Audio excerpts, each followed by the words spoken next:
When it includes the second term. County. We get a roll call, please.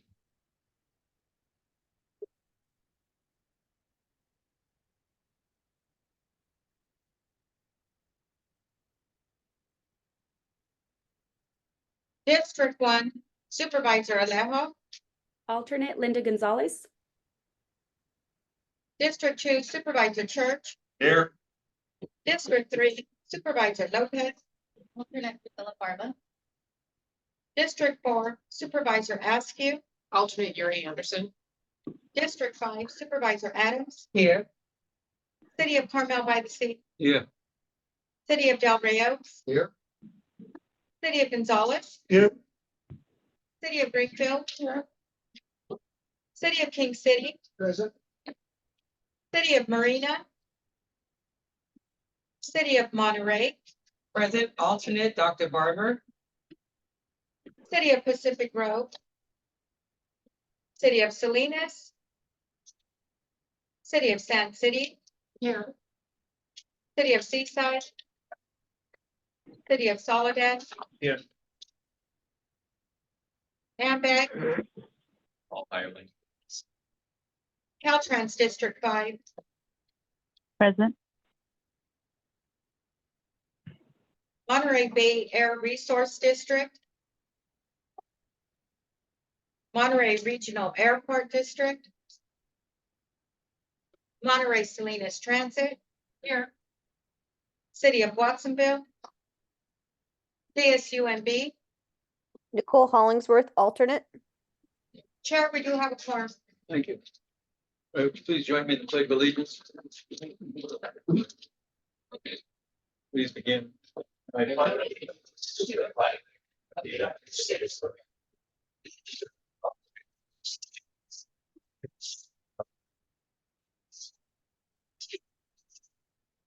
Well done.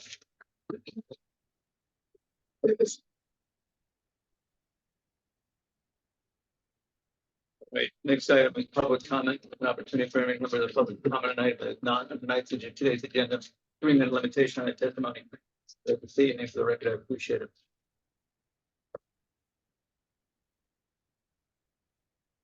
Who do we have? Get the cards. This is for the, yeah. Okay, we have 2 hands up, one number ending in 705. 705, you've got the floor. Yes. Good morning, TAMC board members. I'm Lorna Moffett. The SURF project has one purpose only, to bring in mass development of the dunes. State law dictates in order for development to happen, a transit line must be available. The dunes sequester tons of carbon. Removing them, disturbing them, will only exacerbate our growing greenhouse emissions in our marine sanctuary, already dying from our pollution and abuse. And you TAMC board members must somehow muster up the courage and awareness of protecting our sanctuary from the traffic and overdevelopment of our area. That is what I'm asking you to do. Bring back the train to Monterey with Biden's train grant money and tell MST to utilize Measure X money to devise better inner city bus routes so people want to take the bus and get out of their cars. Your job is to make mass transit better, not worse. Instead, you are rubber stamping bad transportation for development by going along with the SURF project, a $91 million white elephant, which should be used to improve inner city bus line service and carpool solutions instead. Taking out 91 trees, rail lines that cannot be replaced once taken out because of the increasing cost, and set in stone bus line established is not the answer to our transit needs. We don't have 30 years to bring back the train or an effective carpool program as Ambag had years ago. You need to direct MST to come up with better alternatives to the SURF project, such as a carpool lane and widening Highway 1, which is completely possible. I looked and saw 4 miles of berm and wasted space. I urge you to do the same. That's why you are here, to save our peninsula and save our sanctuary. Do it for us and your children. Thank you. Thank you, Lorna. Number ending in 837, I think. 837, you have the floor. Hello, I'm Brian Rosen. I want to tell you some things about the SURF project. There's a 3-lane highway from Monterey, Wendell Monte, 3 lanes in either direction of Highway 1. When you get on the freeway at Del Monte in Sand City, it becomes 4 lanes. 2 lanes until Sand City, and then it becomes 3 lanes at Sand City, and then in Marina, a lane gets off and it becomes 2 lanes again. So it's 2 lanes in each direction and 3 lanes in between, and it's a 4.0 mile distance that I got on the odometer that the SURF would bypass the traffic. So we went down there and I couldn't find any traffic in the afternoon, no backup. But then I found out by checking with somebody who works for the state park who knows a lot of people that travel the route. In the afternoon, 2-lane Highway 1 backs up until Sand City, and then it speeds up in the afternoon and early evening because it becomes 3 lanes. So in the morning, there was only 2 lanes, slightly less than 2 hours of traffic backup going from Marina to Sand City. So there's not 4 buses a day are backed up. And I would say the last bus has a slower backup. I noticed at 8:30, it backs up to 8th Street, and at 8:45, it flows until 8th Street, then it backs up, and at 8:45, it flows until Light Fighter. So there really isn't that much of a traffic problem. There is room for a bus and shoulder. You just need a bus and shoulder in the southbound direction. Go drive it. I'll drive it with you, and I'll prove you beyond a shadow of a doubt that there is not a serious traffic problem. This is the better section of Highway 1, and the company is analyzing all the way from Castroville to Monterey. You have to look at the 3 lanes on either side of the highway, the section that the SURF route would bypass. Yes, I do believe the SURF route is to make great amount of money for contractors and developers by having a transit stop over there, and I think it's a big mistake to take out the rail line. It is usable right now. It is being used by rail hand cars. Keep it used, because once it comes out, it's not going to come back. It's going to be very difficult to come back. You could have a little tiny tourist train taking people to the heart of Fort Ord Dune State Park. There's a wonderful loop that goes up there right to the heart of State Park. When your stop that they want to do would be on the other side of the freeway, people would have to walk up there, the disabled, the handicapped. We could have an immediate rail using the existing tracks going at a slow speed to the state park. And the tracks are not in that bad of condition. But to take out the tracks, you're going to lose the double track. You need the double track. That's going to impede trains being able to pass. It's very narrow under the berms. Let's go there. Come with me. We'll bring our measuring tape. And you tell me if you really think a train can fit under there along with a bus. This is a scam. Thank you very much. Is there anybody else wishing to speak today under public comment? Okay, Scott, I'm sorry. Scott. Scott, the floor is yours. Scott, you're muted. I'm sorry for being muted. Can you hear me now? Yes, we can. Yes, this is Scott Mace from Carmel, California. I moved to Monterey County in 2022. I am a very big backer of rail. I'm coming to this Sand City Dunes project late. I don't know a lot about it, but I am concerned by some of the previous public commenters' reservations about the busway. And I think that there has to be a more thorough explanation of what the feasibility of rail is once this busway is installed. I understand that there is an environmental report. I intend to read it. It would be nice to know exactly where to find it. I'm in the process of doing that. But let's not hastily remove the options for true rail to Monterey in the interest of just removing what sounds like not that much backup on Highway 1. I come from the Bay Area, where I find the backups on the highways to be epic compared to everything I see here in Monterey County. So that's it. I'm concerned. Looking forward to more information. Thank you. Thank you, Scott. Anybody else wishing to speak today? Yeah, it's got a member of the public here. Yes. My name is Ed Mitchell. I'm an alternate on the Measure X Oversight Committee, and I wanted to share some insights from our visibility of the audit and the reports we've received. Sure, that's a scheduled item. Then I time to talk when the item comes up. It's gonna be coming up next. Understand. Thank you. Anybody else? Okay, I'll close the public comment period. You know, and then back to the consent calendar. Consent item number 311 has been pulled. The other is 3.1.2 and all the way to 3.72 before us. Anybody in the commission with a quick turn? Anybody in the public wishing to speak to this item? Who consent? Second. Motion and a second. Any other discussion? Always would you call roll, please?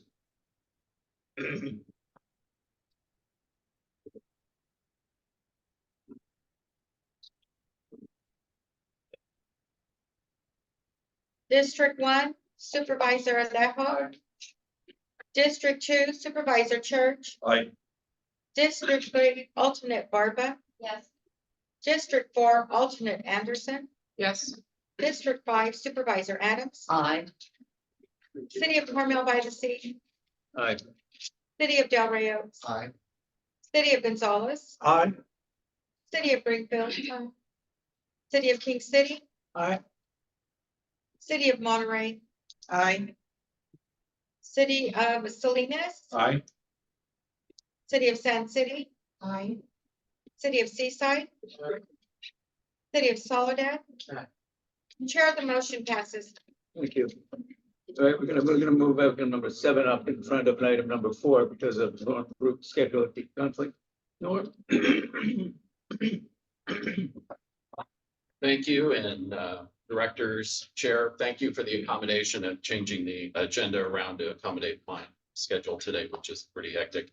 I am Norm Groot. Good morning. The chair of the Measure X Citizens Oversight Committee, also known as X Talk, as well as the chair. I am presenting on behalf of the Measure X Audit Subcommittee today. X Talk is comprised of individuals from all sectors of our county with an interest in improving our local mobility. Each year, the X Talk Audit Subcommittee undertakes the task of verifying the compliance requirements of municipalities in the county that benefit from Measure X funding. This is now our completed 6th year of Measure X funding, and the Audit Subcommittee began meeting in January to review compliance reporting and formulate the annual report to this board. I thank X Talk Vice Chair Sean Hebert and Subcommittee Chair members Christy Crominis, Kevin Dayton, Paula Getzelman, and Greg Hammer for their thoughtful input and meaningful discussion throughout this audit process. Also, thanks to TAMC staff Todd Muck, Mike Zeller, and Teresa Wright for compiling the information needed to complete this annual audit. The subcommittee first met in January to review the measure of effort and other compliance requirements that all jurisdictions must meet annually to maintain their distribution of Measure X funding. While we found that again this year, a majority of the jurisdictions met the required compliance documentation and measure of effort mandates, 4 of the jurisdictions did not meet all compliance requirements. Greenfield failed to supply descriptions of their Measure X projects, did not submit the 5-year capital improvement plan, and omitted their pavement condition index. Monterey failed to supply any of the required documents and reports. Salinas did not supply the independent audit of their financial reports, nor details on their maintenance of effort expenditures. And Sand City failed to meet the maintenance of effort mandate. While the subcommittee members were pleased to see 9 of the jurisdictions meet the requirements of compliance this past year, we noted that only 4 jurisdictions showed consistent compliance each of the 6 years of the Measure X funding. Those are Del Rey Oaks, Gonzales, King City, and the County of Monterey. TAMC staff continues to work with jurisdictions that failed to meet the compliance reporting requirements this past year. The subcommittee then crafted the language that is now included in the TAMC annual report which was mailed to all county residents last week and starts on page 8 in your booklet here. X-Talks continues to highlight the success of the self-funding measure that has brought improved funding levels to our local transportation projects and programs. On a personal note, I believe this level of transparency is a model of how citizens' oversight can effectively work to build confidence within our communities and demonstrate that our tax dollars are being placed in effective projects that improve our overall quality of life. To summarize, Measure X continues to be a success in exceeding projected funding levels and compliance by our local jurisdictions that receive the benefits for their transportation projects. Again, I thank the audit subcommittee for their work and the willingness to engage in the annual Measure X audit of compliance. And I stand by to answer any questions that any of the board members may have this morning. Thank you. Before I open up the public, is there anybody wishing to ask questions to Norm? Thank you. Yeah, I believe there's a member of the public who wanted to speak. Ed Mitchell, a member, alternate on the Measure X Oversight Committee, and I want to commend TAMC's Tom Buck and Norm Groot. Their leadership has done, and working with the people we have has done exceedingly well from an oversight standpoint. How good? One of the things that is a weakness, I believe, in this report on page 8 is it doesn't say this is how much they have to tell us that they've received in Measure X funds and how much they spent. Talks about MOE. But when you do that, which several of us have done down at the oversight committee, how well have some of the municipalities done? Well, let's take Salinas and the county. They account for 68% of the spending of Measure X funds. So if they're healthy, they're pretty much healthy for the effort.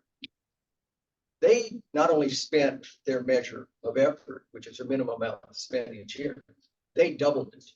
That's how well maintenance of roads has been improved. And unfortunately, you can't see that without having those numbers presented, just simple given, spent.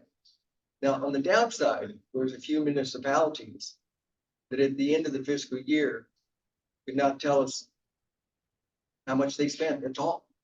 Now, Mike Zeller, good man, has helped dig out some of these figures.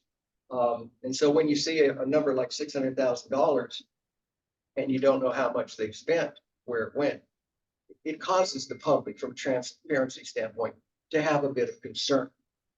So we've seen that at the lower level. It's not that the people aren't spending it on maintenance. I don't believe that at all. Don't misunderstand it. It's a weakness in our reporting system, problem, because we're seeing maintenance go on all over. So I'd urge this board to consider requiring TAMC in its future report to include and ask the municipalities that they need to report how much they spent. Now, to me, most of you, I believe, have savings account. I would assume in most municipalities, when they get money from different organizations, they put them in a separate account. So you start off at the beginning of the year with X million. July or at the end of the fiscal year, you go into your online and you see how much you got left. Subtract it, tells you how much you spent. That type of data not being able to be reported on time is, I believe, an unnecessary weakness. Simply could be rectified by requiring the municipalities to report what they got and what they spent. Thank you. Thank you, Mr. Mitchell. Appreciate it. Is there anybody else wishing to speak today? Two hands up. Number ending in 765, maybe 705. 705. 705, you've got the floor. Yes, Lorna Moffett here. I totally agree with this gentleman that just spoke. I'm very concerned about Measure X money being sort of disappearing. And I'm witness to that because of the SURF project in part. And when I asked MST to bring back bus 24, from Carmel Valley to the plaza. They said they didn't have the money to do so. And they've broken all the inner city bus lines so that we have to transfer.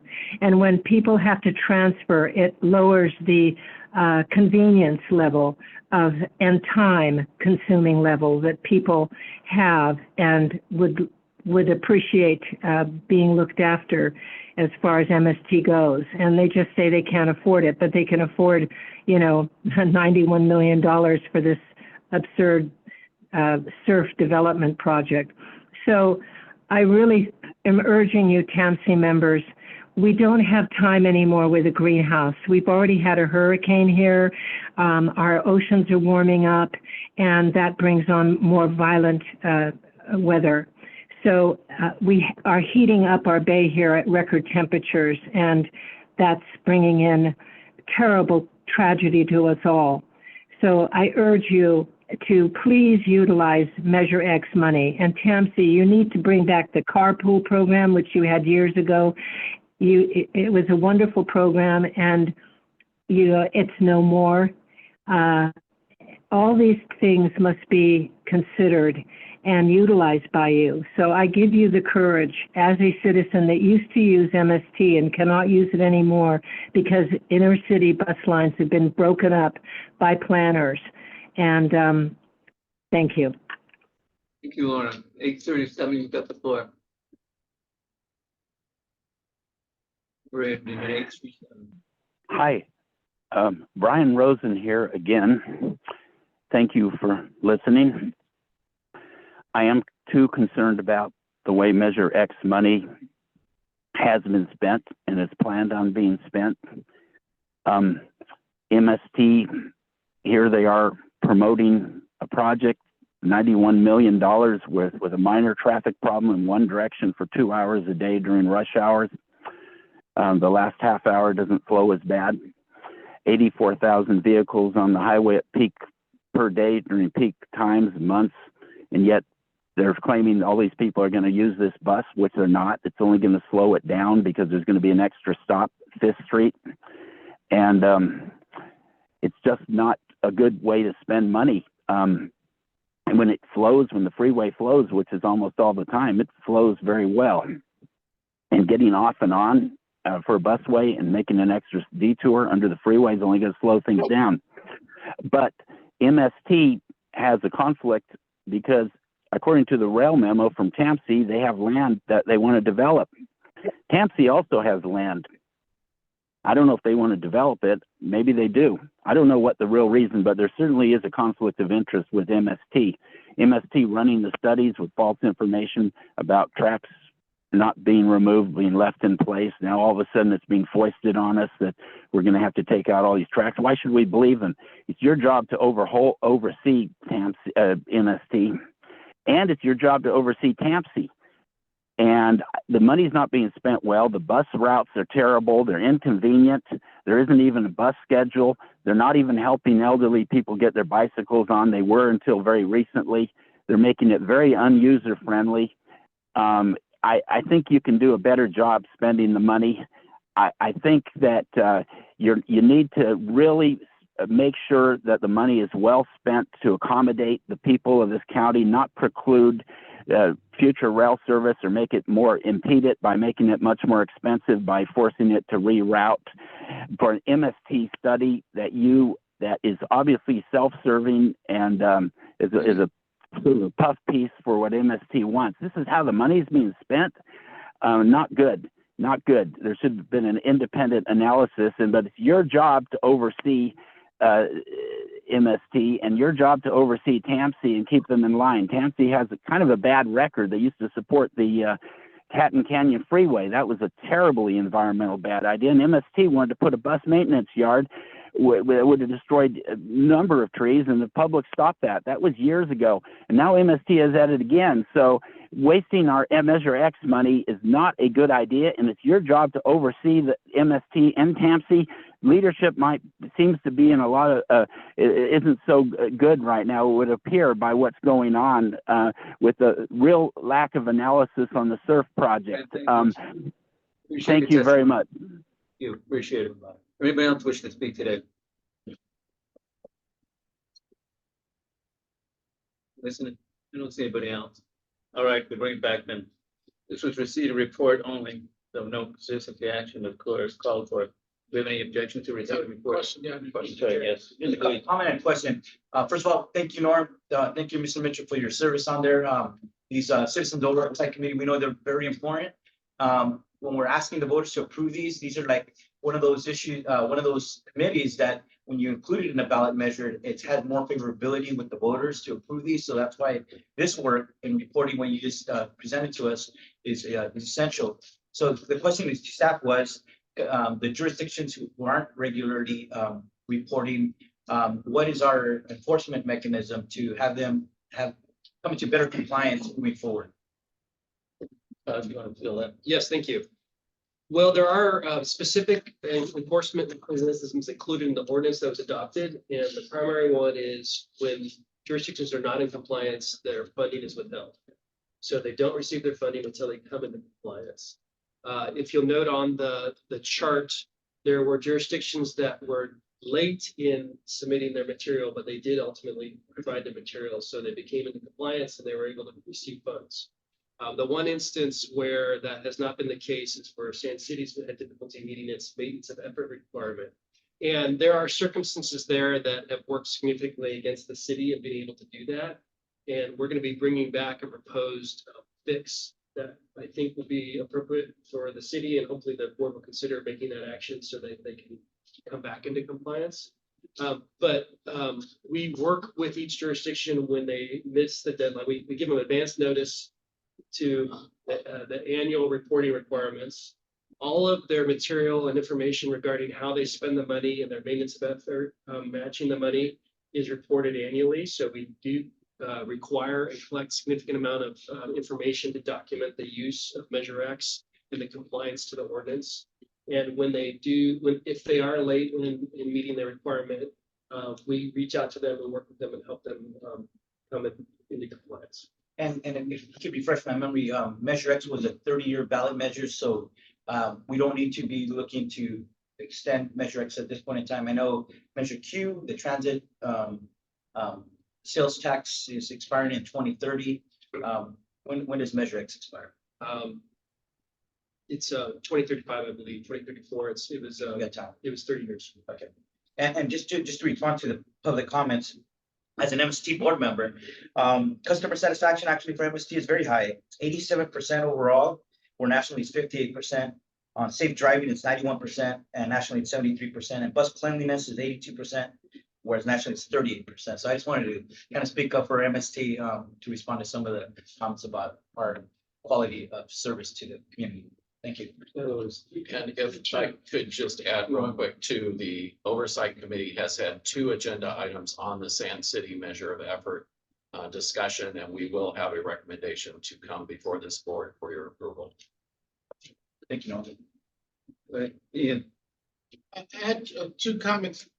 I thought the report named 3 or 4 agencies that were either later out of compliance, and now we just highlighted Sand City.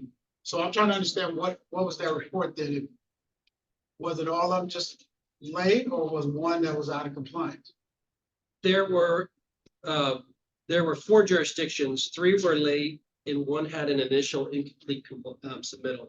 And they since have rectified those issues. No, I got it. Just the report listed 4, and I understand that you guys are talking about lateness, and that makes sense, but that's, if they're in compliance, then I don't know why we're talking about the lateness. We want them to be timely. I got that. But the overall report was, to us, is that everybody was probably spending the money. Yes, there was no instance of the money not being appropriately spent. And I'm just asking, the public is indicating somehow they were saying it was probably misspent. It was misspent, but that's not the report we received.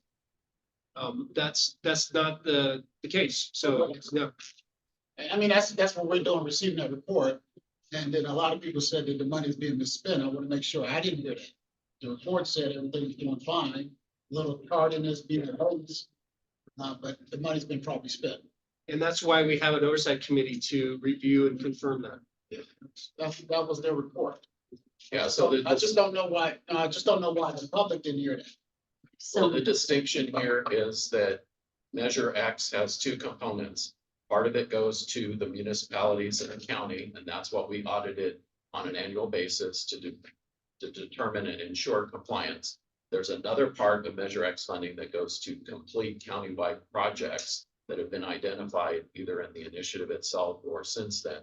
And that, I think, is what the public was referring to, was the section that goes to larger projects, not necessarily the ones that go to the municipalities or the county.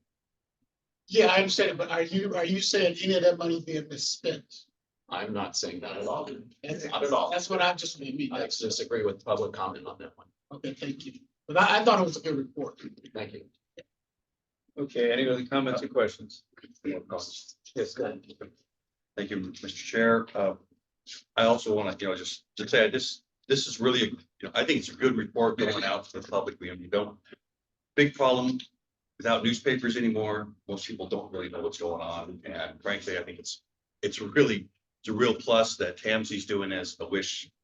Perhaps, cities or county or other agencies could do the same thing too. I think it's important to get that information out. So it's well written, and your report on here, Norm, is great too. It covers a lot of issues and addresses things, and I think it just does a great deal for letting people know what their government is doing. And so overall, I'm really pleased, and I know this has been out for some years.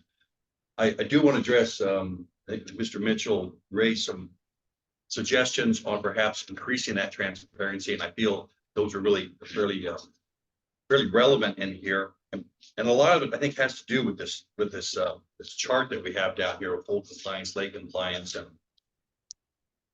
and I know before I was a supervisor years ago, when I would get this and look at it, I'd look at it and I'm not sure if it was totally clear to me what it was meaning late compliance, or how the MOE fit into there, or what an ineligible expense was, such as Salinas had in 2018-19.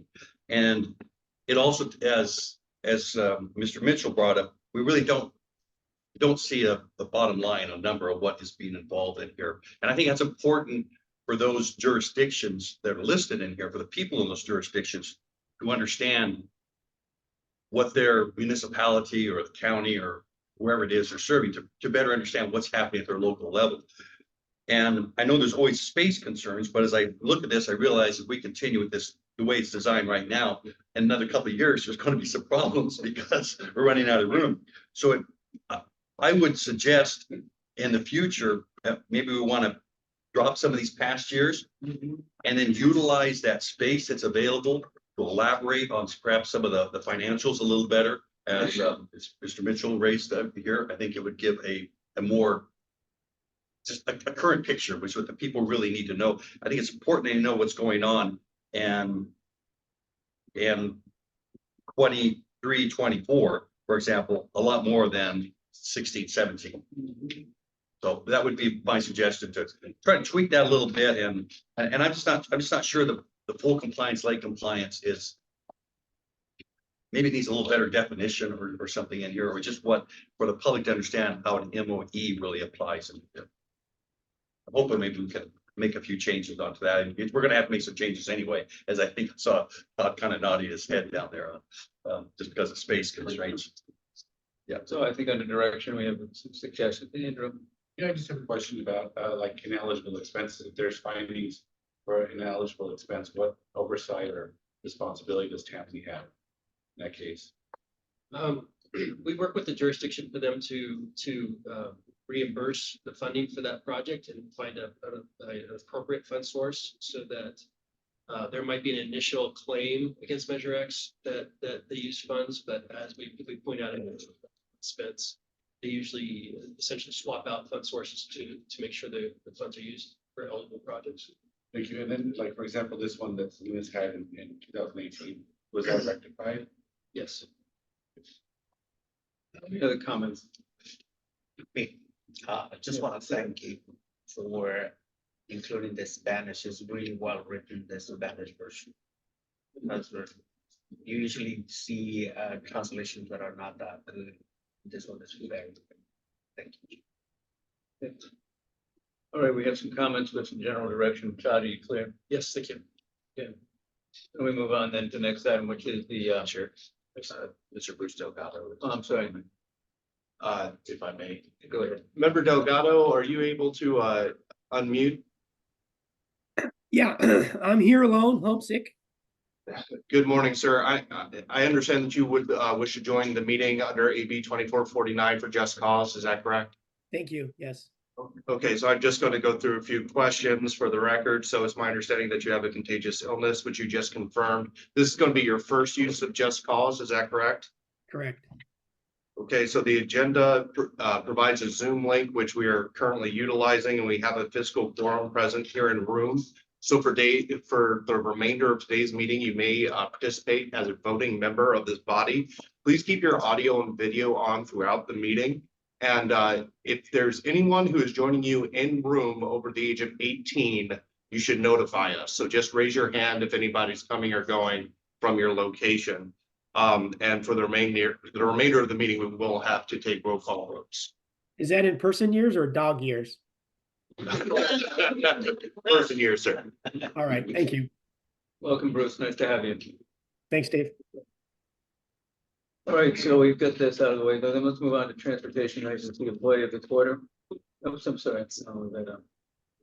Transformation of the Canadian. This week, 19th through the 25th of May is National Public Works Week. Thank you. We have a proclamation. Whereas public work professionals focus on infrastructure, facilities, and services that are vital importance to sustainable and resilient communities and to the public health, high quality of life, and well-being of the people of Monterey County.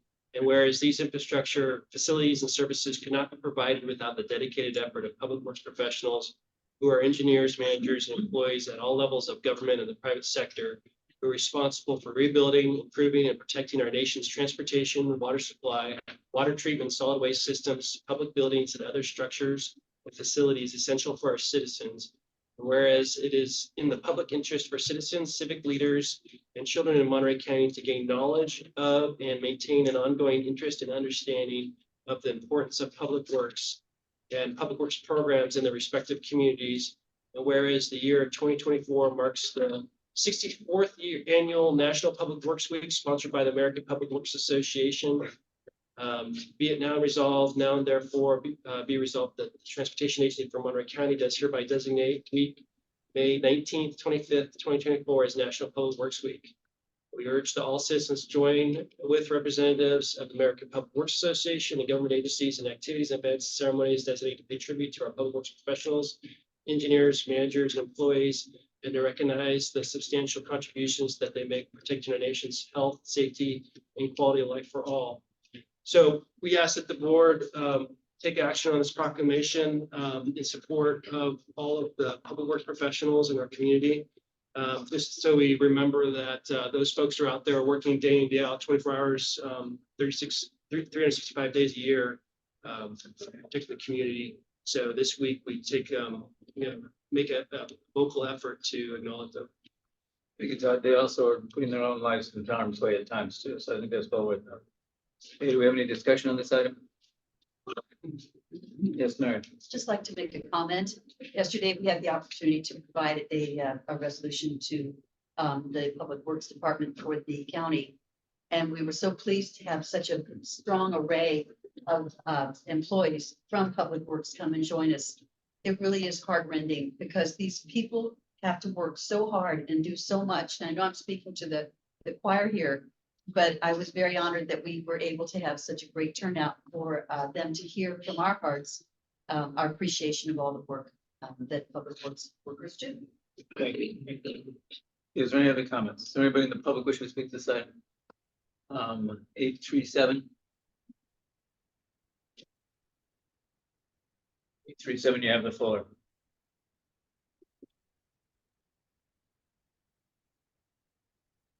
Hi, can you hear me? We can. Hi, this is Brian Rosen. You know, I understand that Public Works does some good things. They're under the direction of the policymakers and the politicians. I think it's obviously a mixed bag. I mean, it's not all black and white. They've done some terrible things and they've done some good things. you know, they in LA, for example, they took out all the rail lines or support. You did a lot of the work doing that. They've created these monster freeway systems without adequate mass public transit. Bicycle trails like the one between Monterey and Carmel on the side of Highway 1 are not maintained. So yes, they do good things, but they also do some pretty bad things. It's not all black and white. And I know you want to praise them and put them up on a pedestal like you do yourselves, it would appear. But I just think right now the transportation system is a true mess. We don't have the rail we should have. We can't bypass the traffic. We're just trying to, Public Works will maybe do a project to bypass 4 miles of traffic, but we should be bypassing a lot longer distances. I would just encourage us to put this on hold until we actually have a better transportation system that is not 99% auto orientated. The system has led to massive traffic jams everywhere. And yes, Public Works, nice people, but they're under the orders of the policymakers, and they've created this monstrous system that we have that is contributing so much to global warming and frustration and people being stuck in traffic. So that's my comment. I think you should hold off on this until we do indeed create a good system. Thank you very much. Thank you, Brian. Is there anybody else wishing to speak today? Right in the room here. Yeah, I'd like to just make a comment that, I just want to defend people who work in public works, frankly. I mean, these are emergency workers. These are people who are out there when there's storms, they're working in dangerous conditions with cars going by. They deserve every award, every recognition that they can get. And, I mean, my district is 60% of the population is unincorporated. These are the people that are on the front line and trying to keep things together on a limited budget, just so that our society can function. And I'll make a motion if we're ready for it to approve this. Motion is second. No, I defer to you. We have a motion and a second. Is there any other discussion? Louise, would you call the roll, please?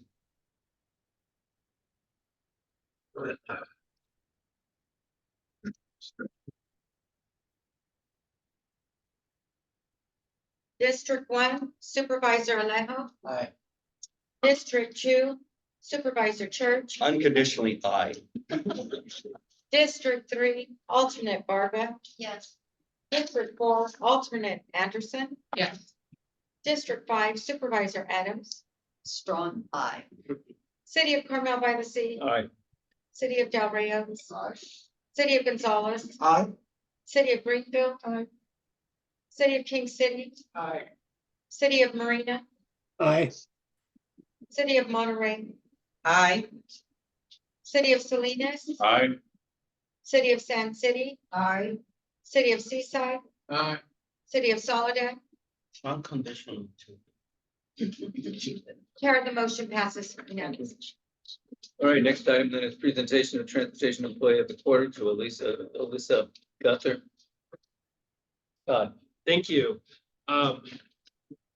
Every quarter, TAMC staff nominate one of their members as employee of the quarter. And Alyssa's coworkers nominated her this month. So I just read the proclamation is hereby certified that Alyssa Gunther, transportation planner, has been selected by our colleagues at the Transportation Agency for Monterey County as employee of the quarter from January 1st to March 31st, 2024. Agency employees recognize Alyssa for having a great attitude of professionalism, for being an excellent team player, and for working diligently on her projects.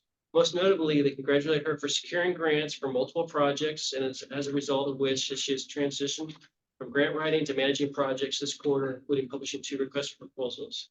On behalf of the Board of Directors and staff, Transportation Agency for Monterey County, it is our great pleasure to recognize Alyssa Gunther for her excellent service. Yeah. And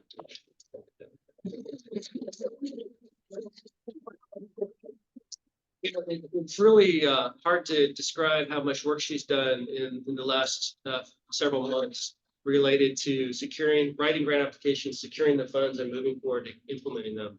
So I really do appreciate her work, her hard work, and her progress in her career. Alyssa, congratulations. Would you like to say a few words? Yes, thank you. I'd like to obviously thank all my coworkers and thank you, Todd, for your kind words. I really appreciate the recognition, and it's my pleasure to be able to do this work and to keep moving the projects forward. So I'm very grateful and looking forward to future work. Thank you. Well done. Really much appreciated. So Chair, we normally take a picture with the employee of the quarter. Maybe we just turn around and let Christine take us with. That'd be. Thank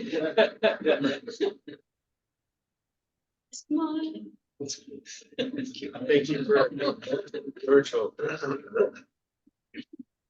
All right, let's congratulations. Well done. Chair? Yes. Sure.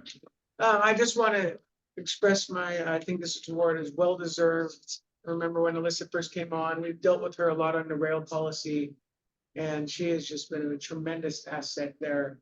So thank you, Alyssa. You definitely deserve this and continue the good work. Or said anybody else?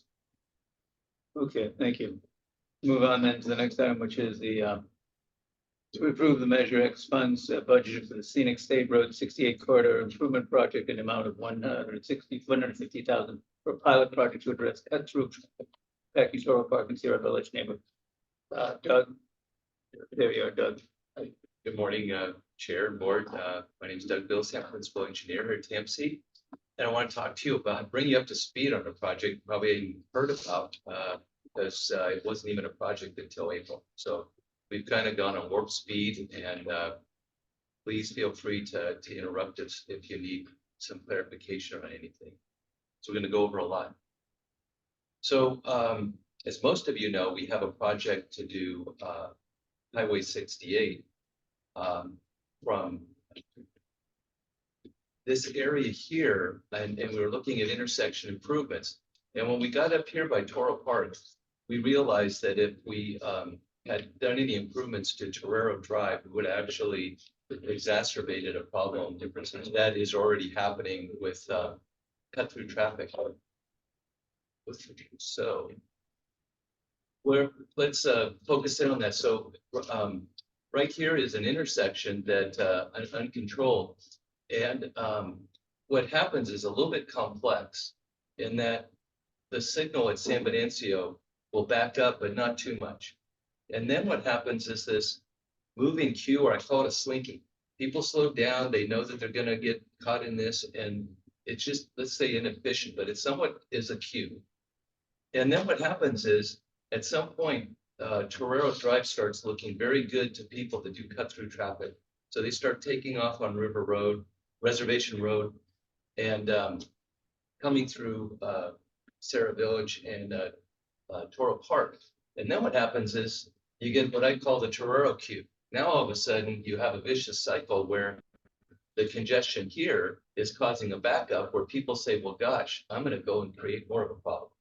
And you have a vicious cycle here. And then what happens is that people start getting off at Portola Drive at the interchange.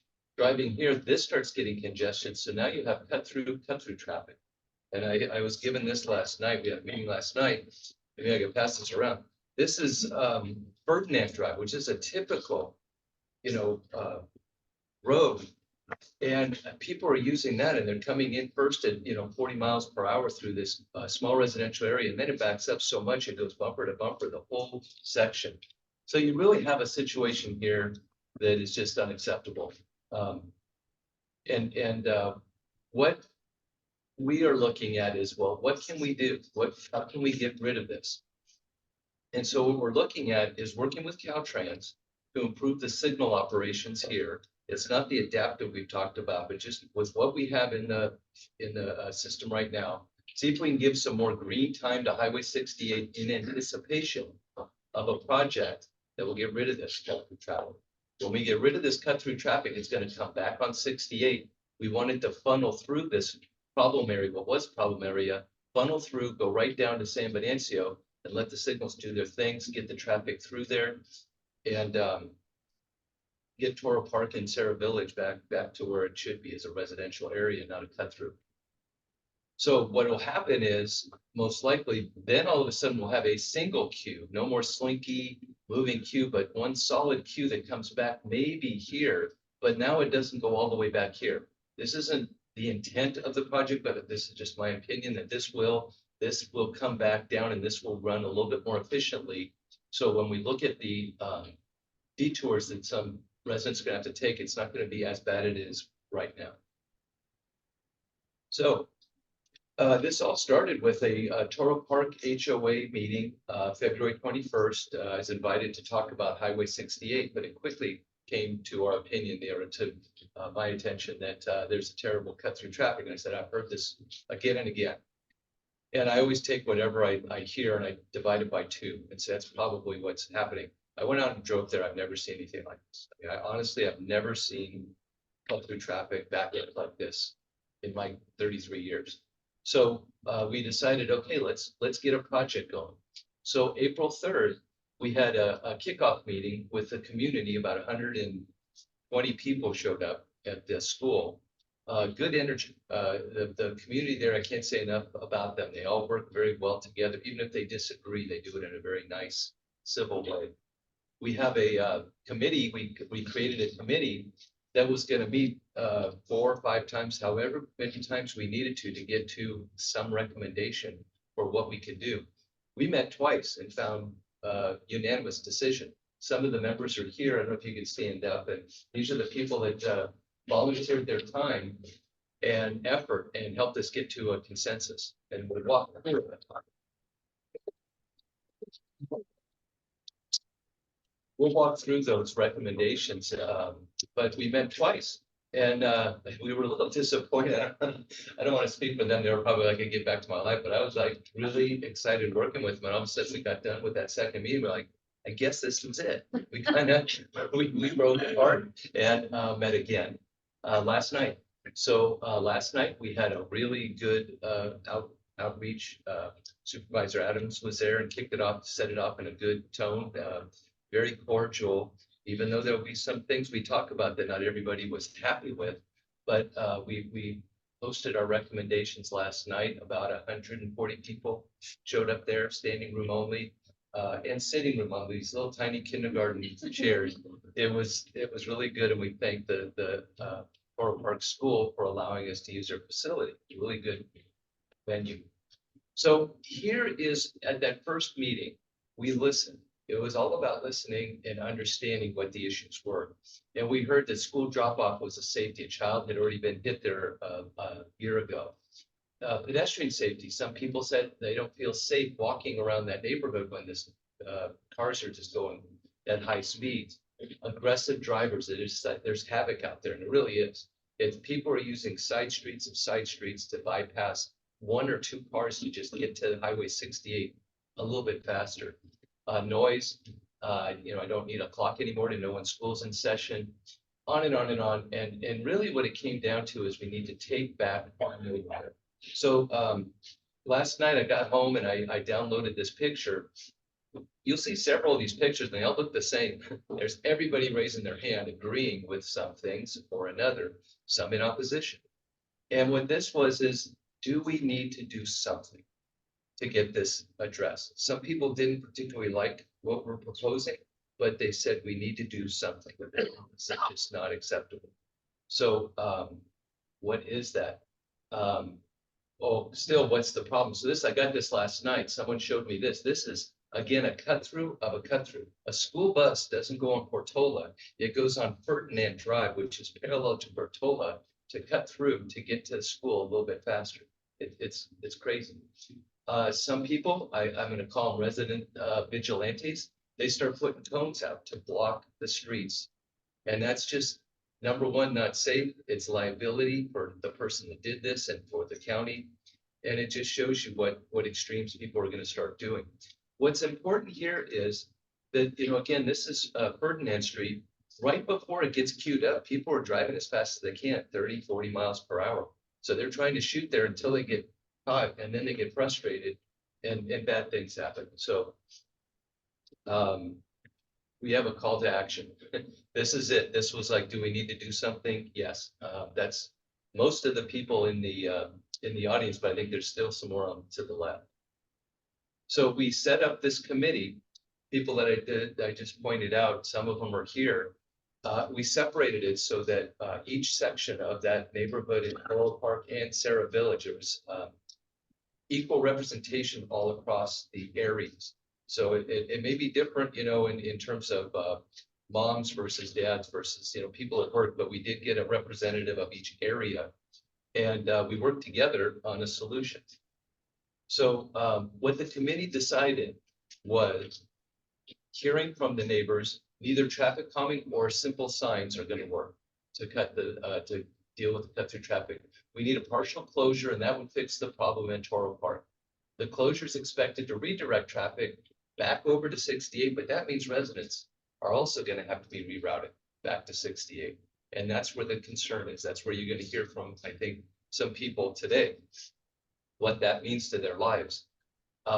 We don't want to force traffic to make left turns at Torero in 68, that unsignalized intersection. So we don't want to take that option away from them to go up to the Portola interchange and come back home that way. And I'll point that out in a minute. We need to have skin in the game. We realize that there's very few win-wins out there. And so you got to give a little to get a little. And that's kind of the balancing act we're proposing.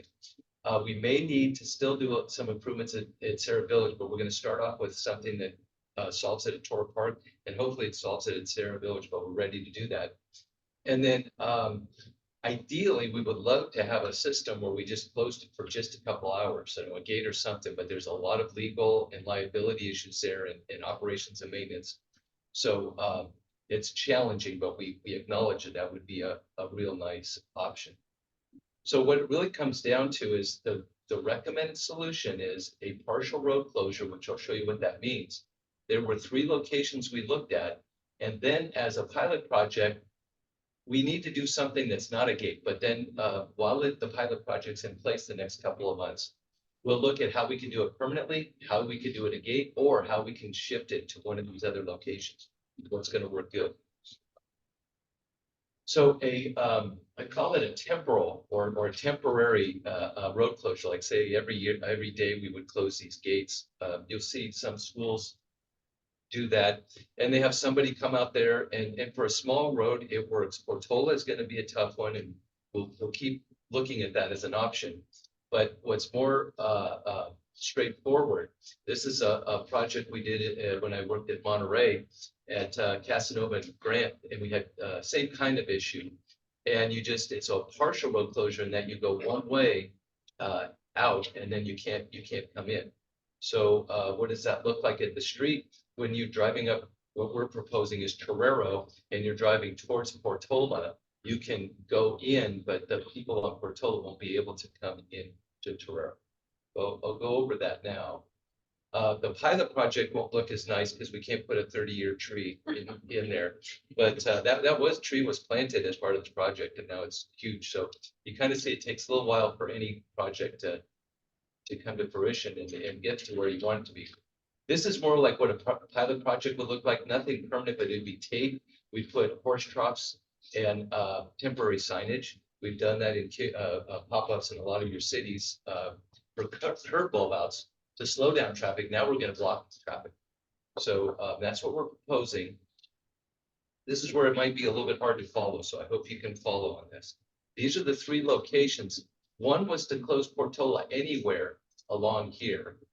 Another one was right here at Torero. And then the third one, which we are selecting, is here at Bravo, between Bravo Court and 68. We'll show you why we think that's it. Now, item 1, this is the school, Coral Park School. If we put a road closure here or anywhere, along here, the traffic would have to make a U-turn because it couldn't go through, so the cut-through traffic gets cut out.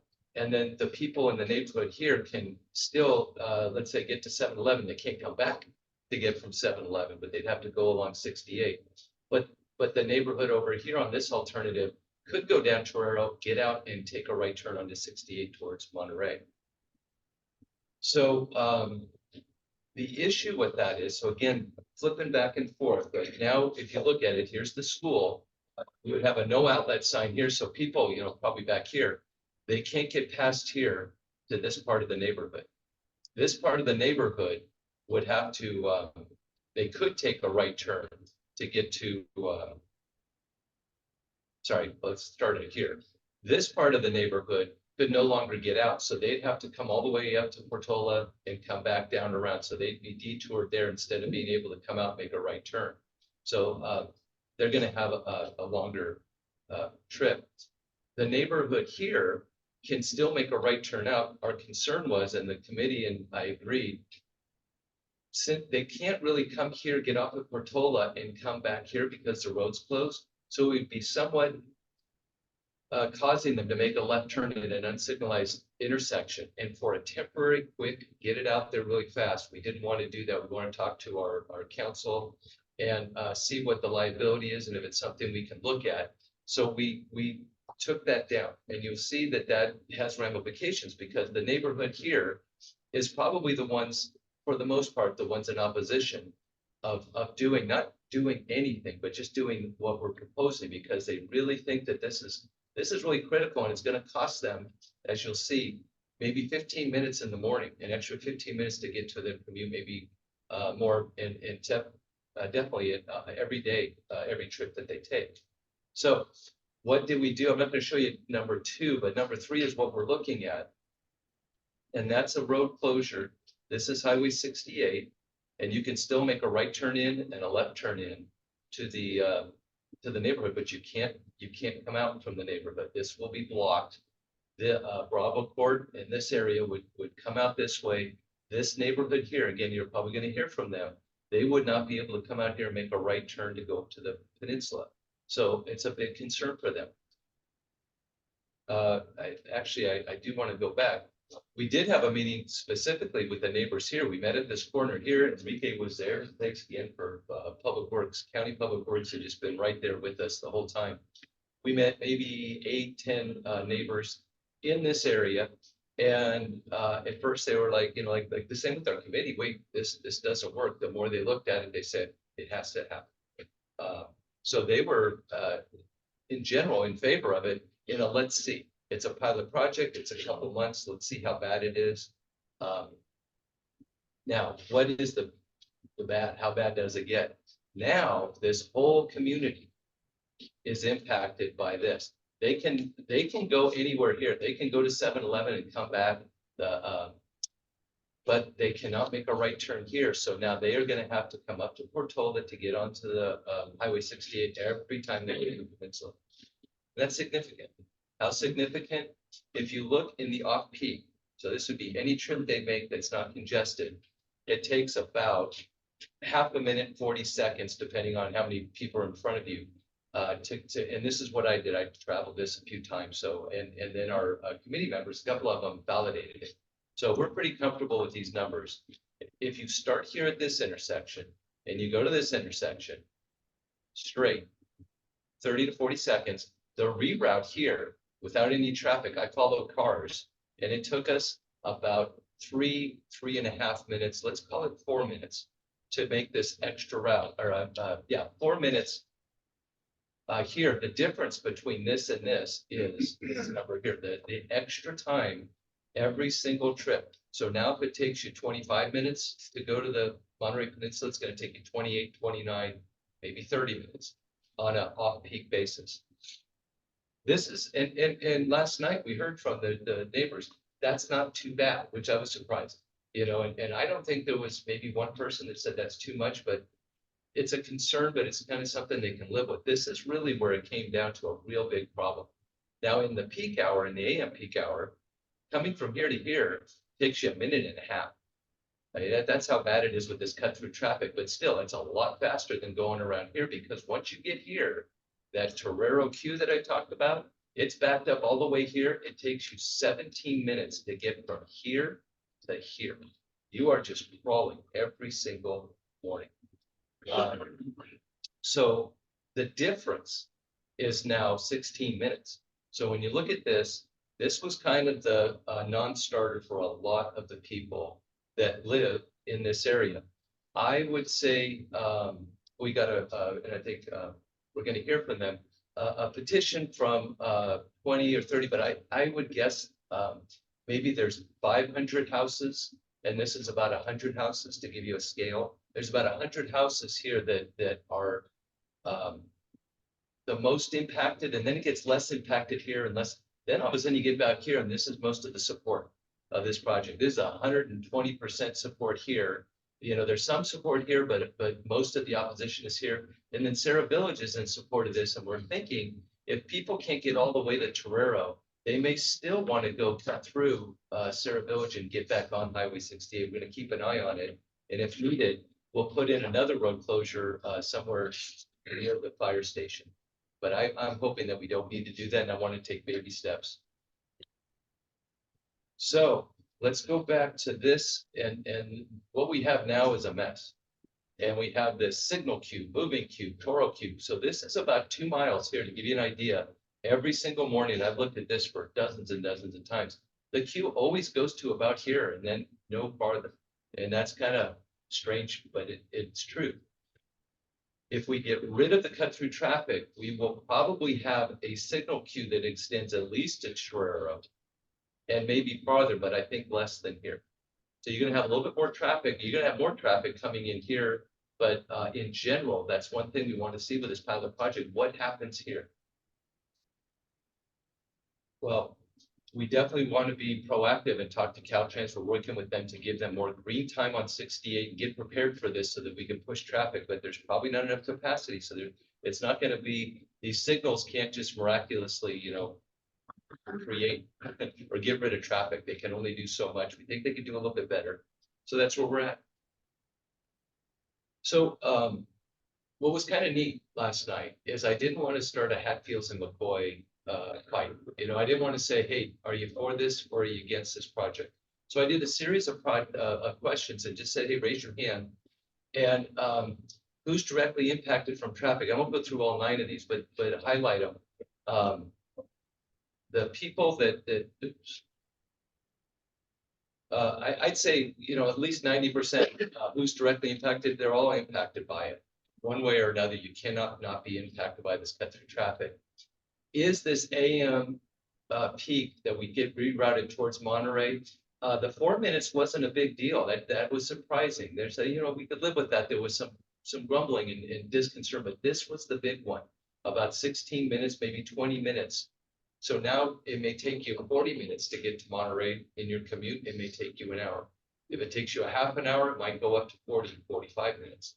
So that is a game changer for some, a non-starter. That's where the big opposition is. It's not that they don't want to fix it. It's just that it comes at their expense. And we're trying to find something that wouldn't be that way. But I think maybe in a permanent solution, we can look at that, maybe a gate. Maybe there's a few things we could look at. But for now, we're pretty set on going with the recommendation. And then how many of you think we should do something? And here's the picture we took. You know, that wasn't necessarily people that said, let's do the pilot project the way you're proposing. But, you know, rarely can you get people to all raise your hand at the same time, period. You know, just if you said, stretch your arms. I mean, there was a lot of good energy. There was a lot of good discussion there. I think the community desperately needs something. Our committee spent a lot of time with this. A lot of them were opposed to anything. They came around and said, you know what, it's got to happen. They're ready to move. So next steps is today, we are asking you to fund 150,000. That'll go beyond just getting the pilot project in, but that could start getting us studies and plans for a permanent project. But it's a conservative commitment to a project, and it will go a long ways towards a permanent solution.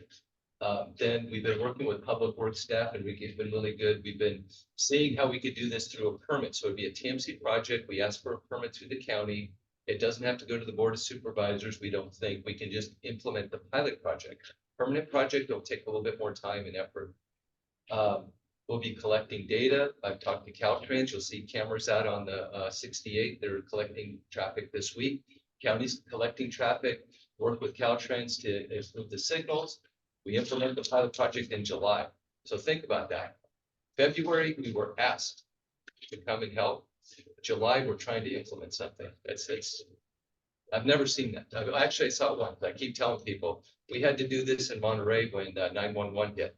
And we were told to close the signal. We had to close the base. We had 2 months to get it done. It can be done. It's traumatic. People change. It's a little hectic when you do that, but we had to close Franklin Street, one of 3 streets to get to Pacific Road. So I've done this. I've been in part of a project that had to do some radical changes for people. You look at it now, people have moved, come and gone. You don't hear anything about Franklin Street being closed. They don't know anything but that. But that first couple months, believe me, I was really busy in meetings, talking to the public. So we're ready. We will evaluate this. I think we want to get it in July so that we get the neighborhood ready before school gets back in. So it'll be put in without school. People will get ready without the hecticness of the school. Then school goes in the first week of August, maybe a month. We'll come back, we'll talk to the community and say, okay, what do we have? So this is it. We are asking the board to approve the use of Measure X funds that were budgeted for 68, because we do feel this is something that has to do with 68. The planets are kind of aligning for this neighborhood. They're getting listened to. We have the funding for it available if you approve this. And we think this is a project that we go a long way towards that. I think there's people who want us to do. Thank you, Doug. Before I go ahead and ask committee members if there's any questions to Doug, I'd like to go ahead and ask Mary Adams if there's anything you'd like to add, Mary. You know, I told you I'll wait until after public comment to make any remarks. Good. Thank you. Thank Okay, is there any question to Doug at this time by directors? Actually, I have a couple, just really quickly. So obviously seeing the picture, very disturbing. And those roads were never designed for that type of traffic. Have you looked into noise pollution and emission pollutions that would not have been there, the ability to either cite, ticket, or enforce? And then on your alternative for, I think it was Victoria, where you're closing it off, only allowing the left in from 68 or a right in from 68. Consideration, because it looks like they're all HOAs in there, of having a carded gate to allow that right coming out of Toro for residents that live in there, for them to specifically be able to access that themselves. And those who are using it as a bypass wouldn't be able to. Okay. 2 questions. The first one's pretty straightforward, that enforcement of any type is typically not going to be successful at something of this scale. The minute you stop, it gets to the same reason why can't you put a no right turn from 8 to 10 o'clock in the morning. It just has very low possibility of success. And then it puts a great burden on CHP. And I don't think they have the resources. And I think if anyone has gone around in county projects, they say all it is reinforcement. You know, it's like the speed limit is 25 miles per hour in my neighborhood. All we need is enforcement.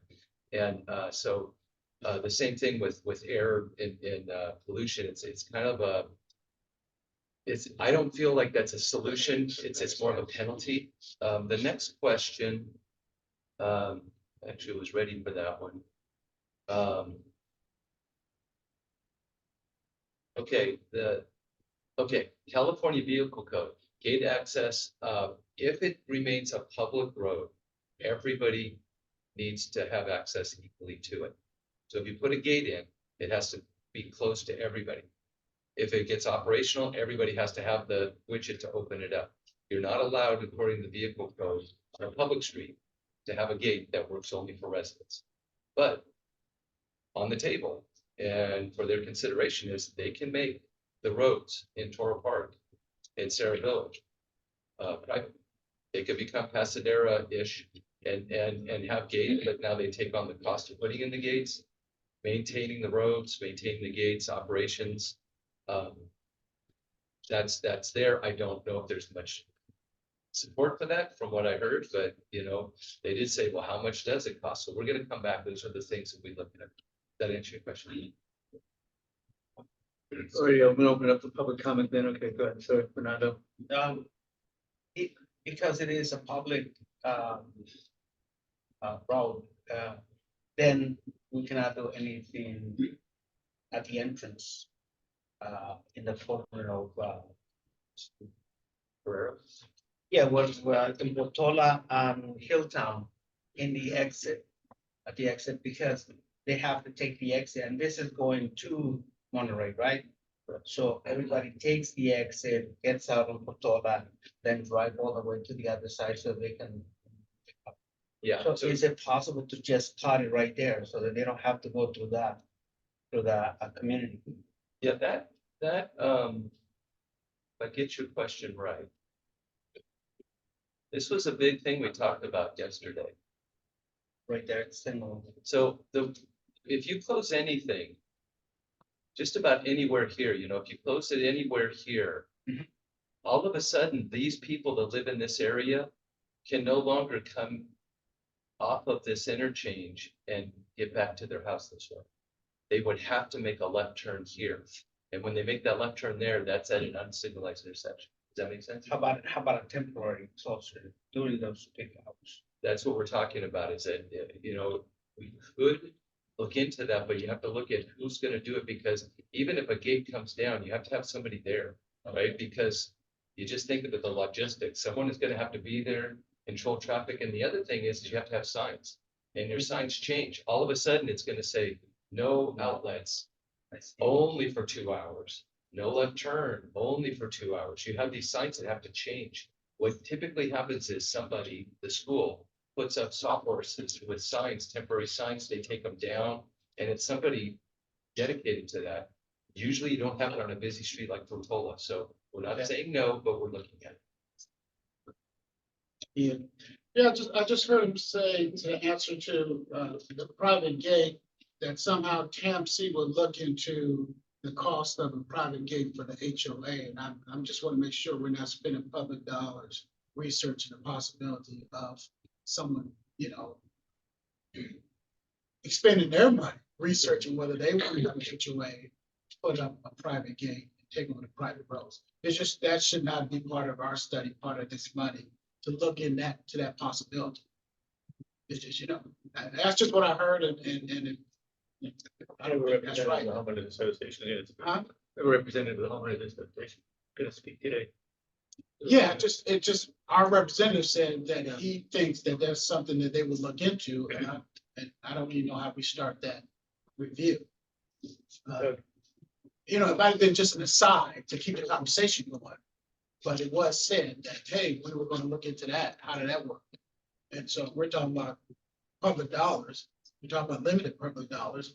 I agree with the recommendation, I'm just saying, do we spend part of that to look on how to privatize that road? Yeah, that's a good point. We're not gonna design it. We were looking more like what's a typical, just do a little bit of calling, what's Pasadena, Las Posas, what's a typical monthly fee, but I agree with you, to go and do design but we're kind of giving them an idea of what would it cost. And when I found out it was, few hundred a month, increased cost, they're like, wow, that's a lot. And that's kind of as much as we should. So thank you for that point. I don't think we should design it for that. If they want to continue with that, they can look at it. Any other questions, Doug? We don't see any. Okay, so we'll go to public. Suzanne did their the homeowners association. Good morning, thank you. I'm the president of the Homeowners Association for Toro Park. And first of all, I'd like to thank you for the opportunity that we had to work as a community, not just Toro Park, but Sarah Village. We weren't against each other, we were for each other. We were all looking for the best. I can assure you that Toro Park Homeowners Association does not want to have a gated community. We don't want to own the roads. We don't want to own the parks. We don't want to own any of those types of things. That's not even on the table for us. But what is on the table is something to do to protect our children. As we said, a child was hit earlier. For us to do nothing and a child gets killed, we couldn't live with that. And that's why we want to do something. We also know that there are people who are opposed to this particular idea. They're not opposed to doing something, but opposed to a particular idea. Unfortunately, It will impact them a little more than the rest of us. At this point, in looking at it as a pilot program, it is the least amount of impact. I would be impacted because I can no longer come out that way and I live closer to Torero. So I'd have to go all the way up and around. Well, when I say all the way up and around, that was 3 minutes. That's not all the way up and around. It's about a mile, maybe a little over a mile. But the biggest thing I wanted to just implore is the fact that we work together, even with differences, we work together. Enrique was able to give us the codes and let us know why we couldn't do some of the things we wanted to. When we had our first meeting, we had 47 suggestions that we needed to go through and find out what we could do, what we couldn't do legally, et cetera, et cetera. The fire chief was there because he's impacted. And Doug was absolutely wonderful, listening to us, guiding us. And I just want to say that to do it as a community was a very good feeling. And Mary Adams was there last night, and to have 150 people at 2 different meetings saying, yes, we need something and let's work together, I think is pretty significant. So I'm here to thank you very much. Thank you for your testimony. Thank you for your leadership. Is there anybody else? So then we got Jenny Cantor. Jenny, are you here? Jenny.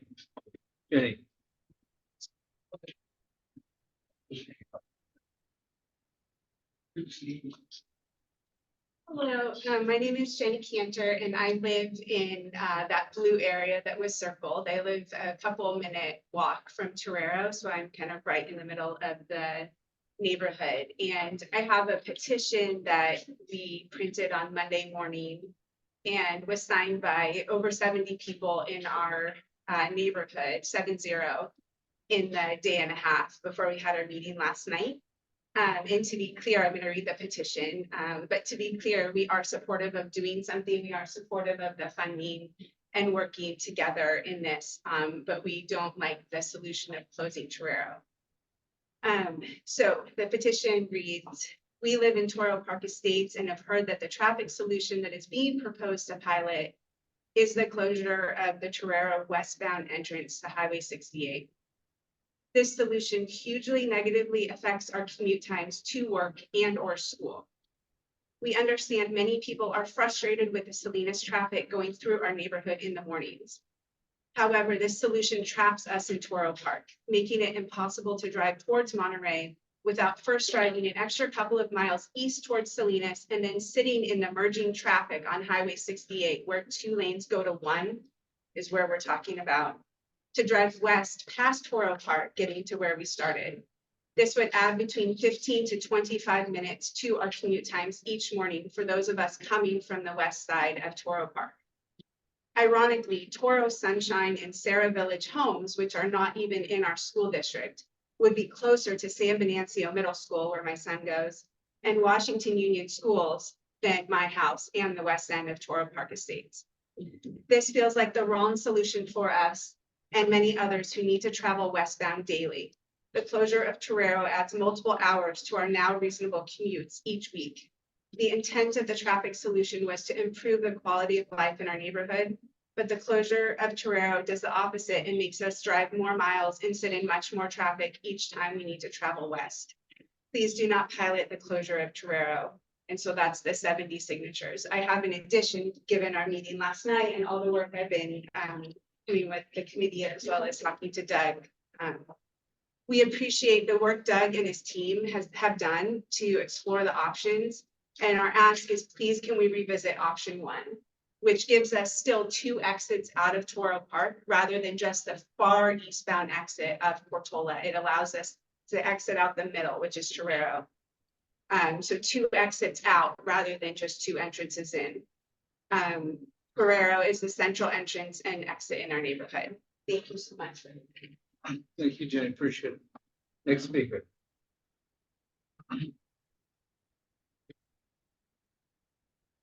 Good morning. My name is Eric Peterson, and I'd like to make a suggestion that bicycle boulevards, one or more bicycle boulevards be considered. this might be a situation where bicycle facilities aren't really for bicyclists. And as an example, there's the Ellen Fletcher Bicycle Boulevard in Palo Alto, which has been very successful for decades, to the point where Palo Alto is putting in three or four more bicycle boulevards. And there are bicyclists in the area, and I've seen a whole lot. And it just might be a more effective long-range solution. Thank you. Thank you, Eric. Is there anybody else wishing to speak today? We'll go one on the line, Gary Curcio. Gary.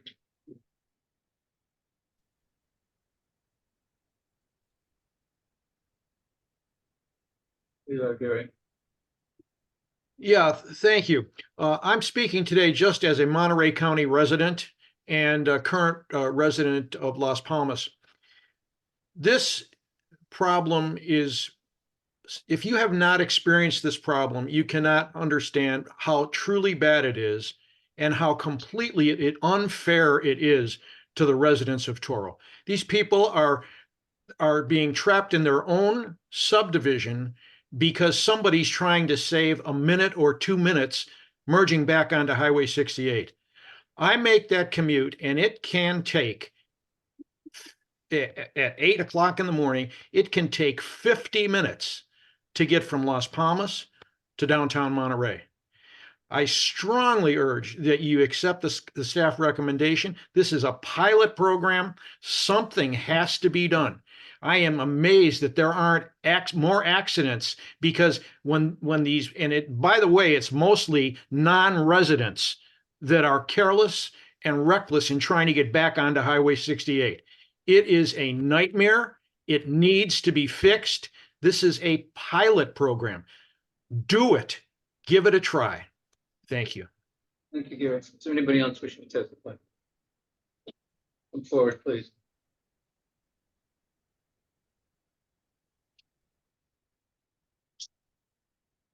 My name's Nick Belly. I live on Ferdinand with my wife, my 2 daughters and 2 grandsons. My grandson 10 has to walk to the bus stop every morning, crossing Ferdinand, which, as has been said, becomes a thoroughfare for people trying to avoid other cars to jump the line. So that's a real concern. Every morning you have to worry about my grandson. Not to say that this closure wouldn't negatively affect my daughter, who teaches at San Benito School and normally does take that route through Toreador and turn right onto 68. She would be happy to give that up for the extra safety for her son. It's been an issue for years and years, and actually my wife also taught at San Benito School for 38 years. And there are many times when before this situation happened, where they were not able to go this direction, not able to turn right on 68 because traffic was moving very, very freely, and it was too hard to turn right. People weren't slowing down. Problem is now it is so slow on 68 that everybody feels they need to let people in. And so that greatly slows it down. And the whole purpose of cutting it off, where the suggestion is we cut it off, is to reduce that, in effect, two-way stop, or even three-way stop at 68, where every single person driving on 68 towards Monterey stops and lets one person from Coral Park into 68. It just slows it down. The thought is, and this is what the trial is for, we take out that stop situation, maybe 68 will go back to flowing swiftly enough that people won't feel the need for a bypass. So it's not a great solution for a lot of people. We realize that. But for the safety of the kids, I'm hoping that we do go forward. Thank you. Thank you, Nick. Appreciate the testimony. Anybody else wishing to testify, then please come forward.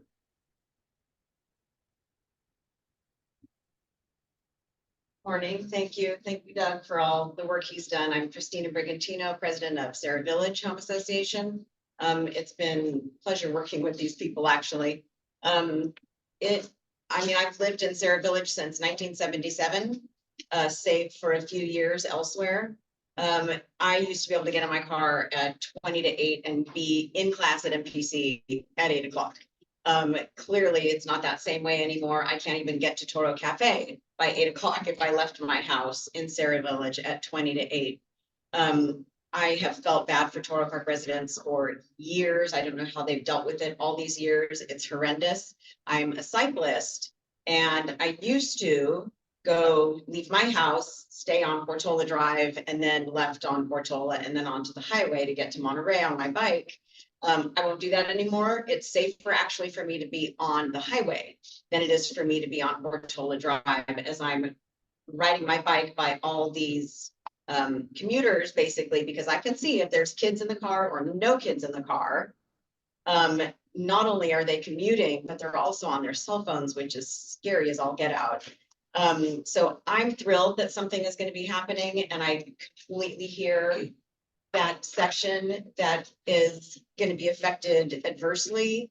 And maybe through this pilot program, you know, we could figure this out. Is it good? Is it not? But I do urge everybody to try it, because I also know that, you know, your streets are pleasant still in the morning, and whereas those other streets are not pleasant in the morning. So hopefully this can be a cohesive event happening. And if this doesn't work, then maybe there is something else, but I do urge you to help us in some way financially and help this get started. If it's not this exact pilot program, then whatever it is, that can be helped for the communities in Sarah Village and Toro Park. I appreciate it. Thank you, Christina. Appreciate it. Is there anybody else wishing to testify? Don't hesitate. Let's see anybody on Zoom. Close the public comment period, then bring it back to council or committee for direction to go in. Yeah, I want to really commend the community there for your involvement and try to find solutions from that. I mean, it's kind of reminds me a little bit of the community engagement we had out in Pyro after the flooding and throughout last year. There's a problem there. People were involved in that. And you have a problem there. It's been going on for a long, long time, and you're involved in that and finding solutions. And whatever we're going to come up with has to fit as much as possible what you folks need. And that's just the way it should be. Pretty much, if we face anything through here, we have to listen to people that are most impacted. And that's you. I know the synchronization of the lights is one of the things that's being considered onto that. Yeah. How long will that take, Doug, to do that? The equipment they have now can be done to do a simple synchronization. So be done right almost immediately. I've done them in a day. I mean, but it's Caltrans, it's out of our control, but I have been working with them. I think they're very open to this. I think we can get that done. Yeah, their day is not like our day, I don't think. So I know that's going to help some, and I would suggest trying to get that done right away and just see what impact that has before something else is really going forth and planning and spending a lot of money, just to see if that really does make a difference. I don't think it's going to from everything I hear, but I think it's an important thing to see right away. And I hope that's in the plans to do that immediately. If you look at it, the pinch point is Torero. So Yeah. if we open the floodgates, because right now the signals work okay, because there's not a lot of traffic getting to San Venancio. Once you open the floodgates in Torero, it's going to need to be ready and be improved at that point. Does that make sense? Because right now it works okay. Okay, I thought the lights are out of synchronization from between Corral de Tierra and San Venancio. I thought you said those two need to be synchronized. So if you drive through one, you're going to get through the other. They don't even need to be synchronized. The synchronization would be if you saw traffic back up from Corral de Tierra and a block route San Venancio, you need to coordinate it. But you don't have that problem now. You might have it once you let the floodgate go. Right now, they work free, and they actually work pretty good because of that problem at Torero is just blocking the traffic. Okay, I didn't understand that. I've been down there a few times. I don't go through your neighborhood, by the way. But, okay, thank you for that clarification. Okay, Mary? Yeah, thank you very much. I have so many thanks to give. I first want to thank Doug for the unbelievable amount of time and energy and good thought that he's put into this, and Enrique as well. You guys have really done a super job. I think that a lot of new friends have been made because of the communication that's going on in these neighborhoods. I mean, it's just been wonderful. And as you had indicated, even though people disagree, they still want to find a solution. They still want to come up with something to be able to eliminate the problem that they've got now, especially Suzanne and Jenny and Mr. Belli and Christina. Just all of the people who have served on the committees really deserve a big credit for the time that they have put into this. I really urge you to support this. It isn't a whole lot of money coming out of Measure X, but it's enough to be able to figure out exactly what can be done to eliminate the problems that they have in this area. I can tell you last night, I heard some of the sad stories, and I'll be very frank with one of them. And the person was telling me that she may have to have her child stop taking music lessons because of the additional amount of time it's going to take when you're dropping 2 or 3 kids off at one school here and one school there and one school here. Something's got to give. And, you know, those are the kinds of questions that came forward. But even the people who, whose, you know, signatures I have that did not like the one pilot idea that came forward, still want to move forward with the pilot just to see what we can do to fix this circumstance. I really appreciate what Suzanne said when she said, you know, a child's already hit. How much more do we need? And I think all of us would feel pretty terrible if this got worse. But at any rate, at the appropriate time, I would love to make a motion to support state's recommendation. Let's see, we're going to go on with the motion now. We'll frame the discussion around the motion. So, go ahead. That's a motion. Okay, we have a motion, we have a second. Second. Motion a second. Any other discussion? I would just say to me, compromises, they are a good government. And to hear this community compromising like this, you guys set the bar very high for the rest of the community. I really appreciate that. Thank you. Okay, so we have a motion. Is there any other discussion? See anything? Eloise, would you call roll, please?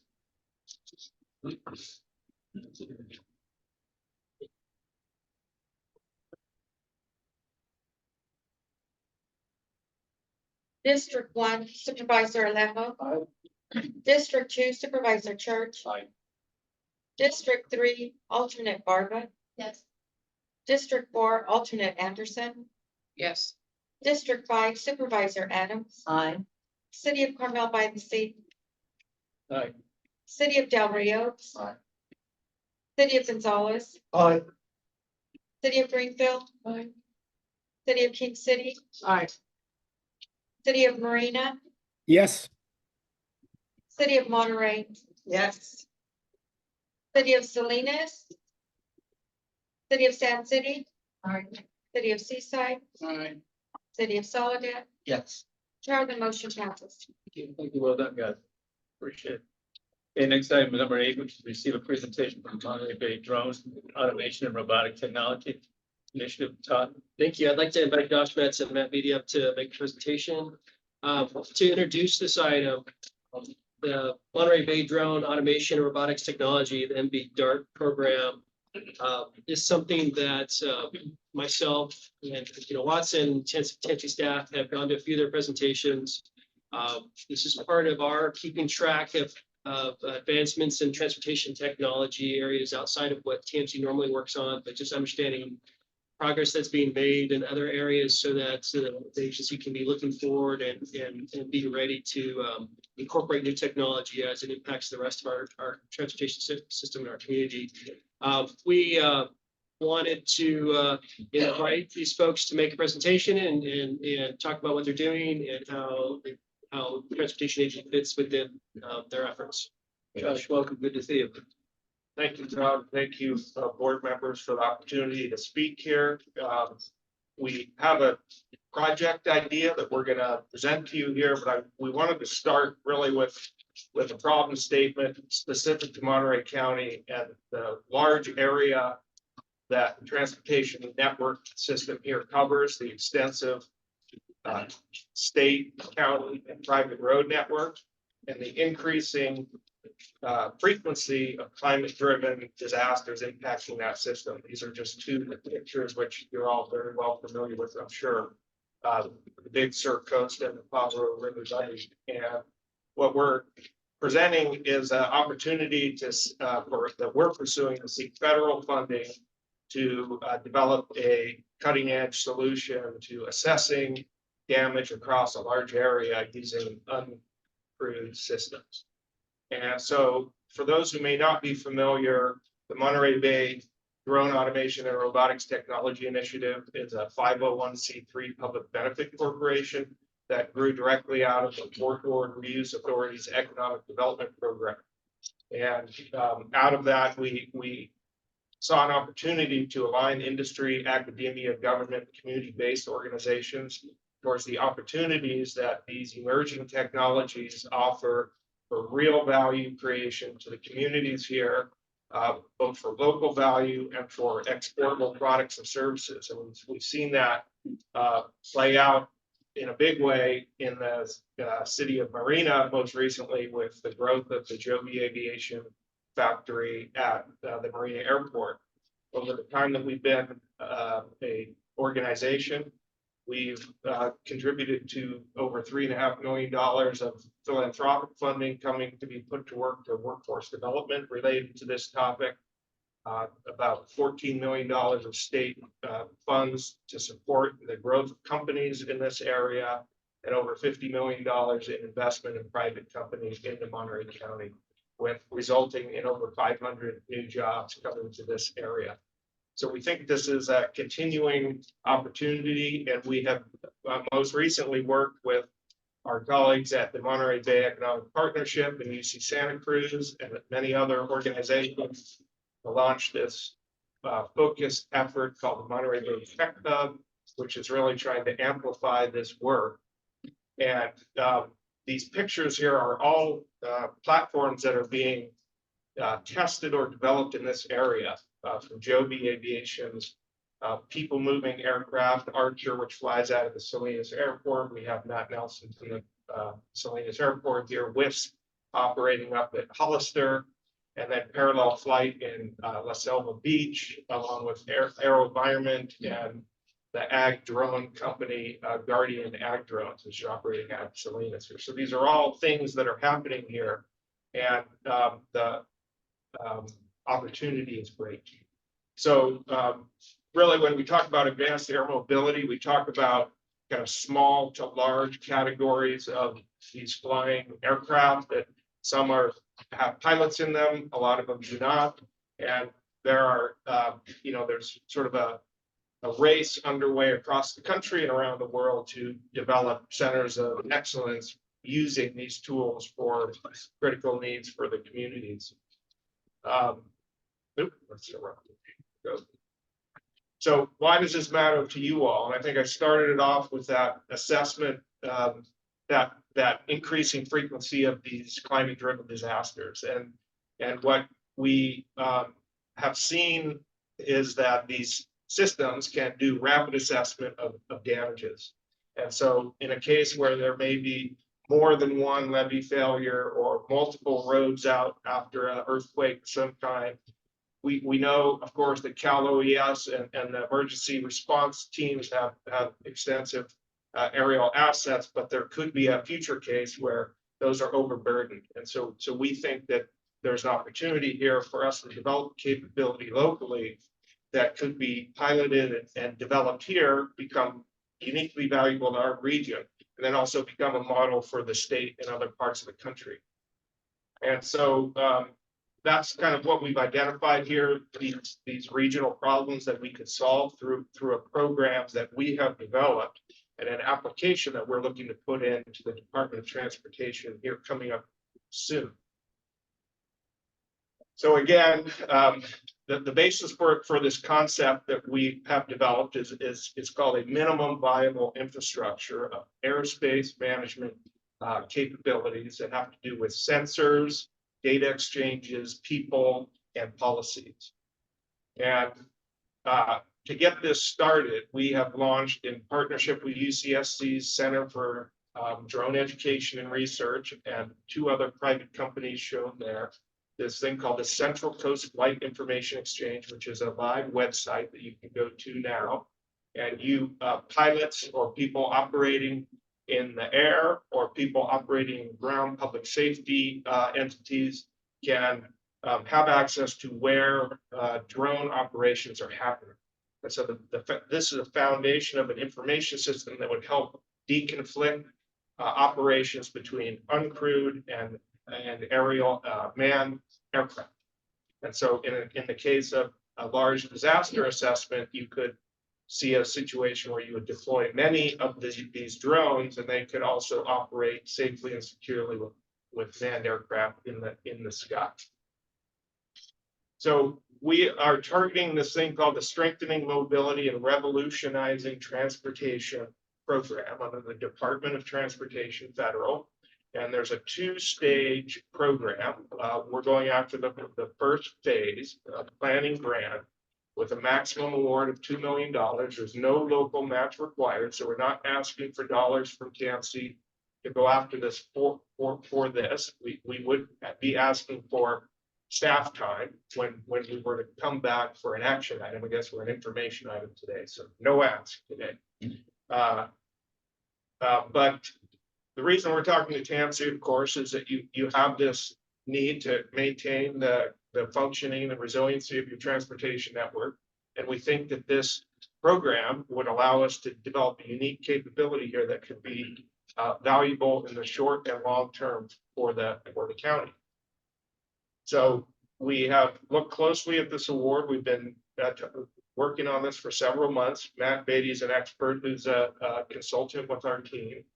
And we have 3 areas where those shown in orange, where our program project design aligns with the ask for this grant program. And we're also aware that they have awarded 4 other UAS oriented grant awards in other states around the country. So we think there's a good chance that we could be a high likely award for this program.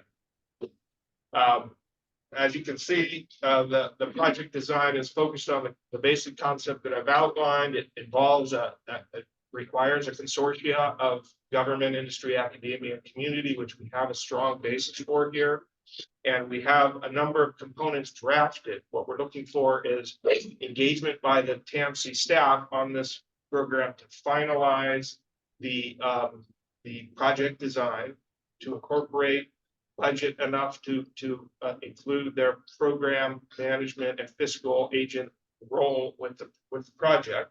Our team would be able to deliver on the project implementation side. And we have very active and constructive conversations underway with our friends in Sacramento at Caltrans, Cal Fire, Cal OES, as well as in the federal agencies with FAA and NASA. So this is the opportunity that we have. And again, I learned, I guess I didn't make the right ask for an action item. So I'll have to defer to Todd and how he wants to navigate that. But we do have a quickly approaching submission deadline, which is July 12th, right, Matt? So that's kind of what we're navigating against, and we're happy to take questions that you may have. Yeah, there was maybe a little bit of communication and a lack of connection and be able to discuss this through before the board meeting.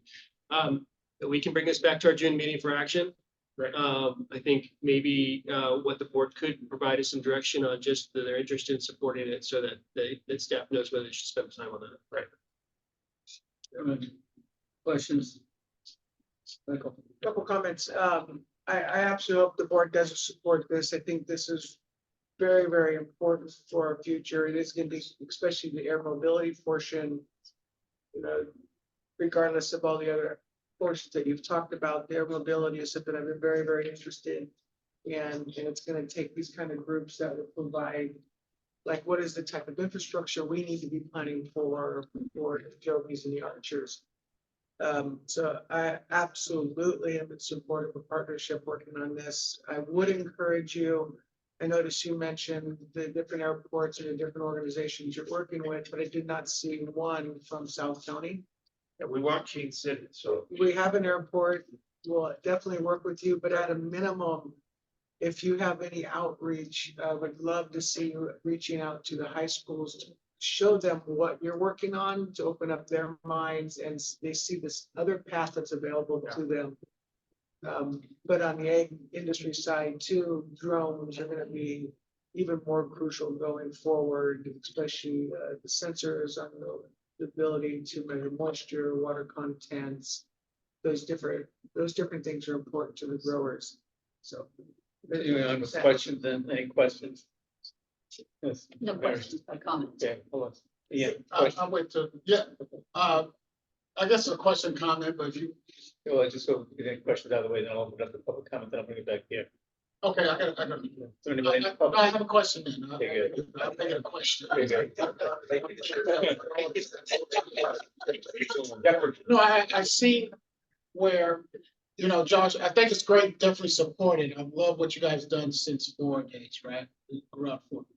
But when I looked at it, I see you, and for obvious reasons, you led with pictures of disasters. I got that. But we're transportation, and then one of those items you had signaling, right? Signal lights. Right? And so I guess in the future, I would ask you guys to figure out how your technology can help us do better transportation, queuing and flow and all of that stuff. But I know that's not what you're here for today, but that was my question. So. Thank you, Ian. Very clear. All right. So I attended a half-day presentation on this, which was a cut-down version of a multi-day presentation, and we asked them to give a 10-minute presentation. So there's a lot that they didn't cover that is relevant to our whole community and transportation. Right. This right here, this grant is relevant to our, because that's what I'm saying. This grant is not. And so. This grant would help develop our region, allow these types of technologies to be used here. Yeah, Right, so the we're not- manned flights, but that's not TAMC's transportation area per se. We support it. I understand why they ask us, but I'm just pushing back on your comment. Yeah. That's all. Yeah.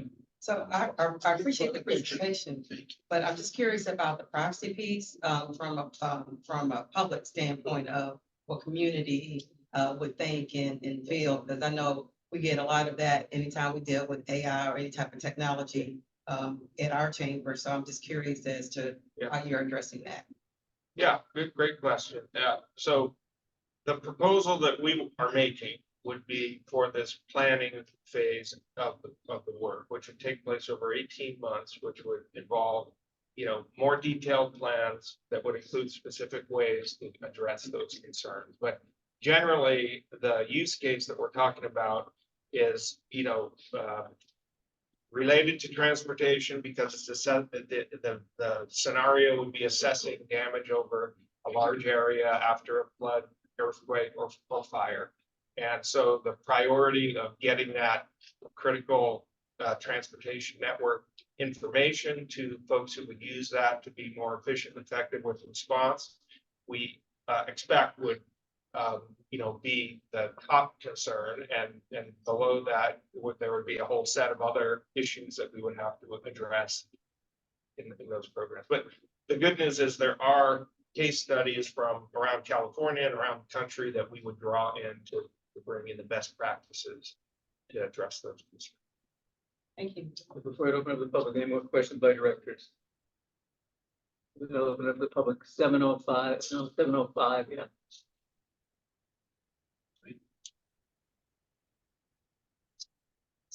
7:05. 8:05. 8:05, I'm sorry. 7:05, 7:05, I'm sorry. 7:05. 8:05.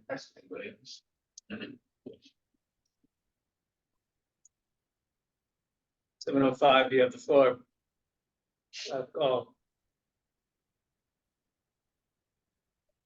Okay, 8:37, what is it, 8:30? 8:37. 2837.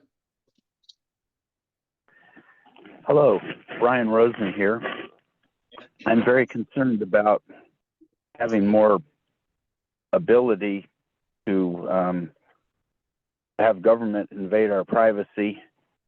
I know it sounds like it's for a good reason. There's always a good reason. We somehow muddled through so far, okay, for the most part. It's also a lot of money. You know, I think we just keep expanding the surveillance, and I think this kind of thing really needs to go in front of the public before it gets instituted, because it's a lot of surveillance, a lot of money, and I don't feel comfortable when I see drones going above. It makes me feel uncomfortable. I think it makes a lot of people feel uncomfortable. It's kind of an invasion of privacy. And yeah, maybe you just use it during a disaster, but it seems to always open the door to more and more and more and more and more government surveillance and loss of privacy. For this reason, I think you really need to have some well-publicized public hearings before you consider this, not just suddenly foist it on the public. And what is an emergency? And there's such overreaction sometimes. I've noticed sometimes when a hiker is stranded or somebody broke a leg, very unfortunate, you would not believe how many trucks, fire trucks, ambulances, et cetera, et cetera, et cetera.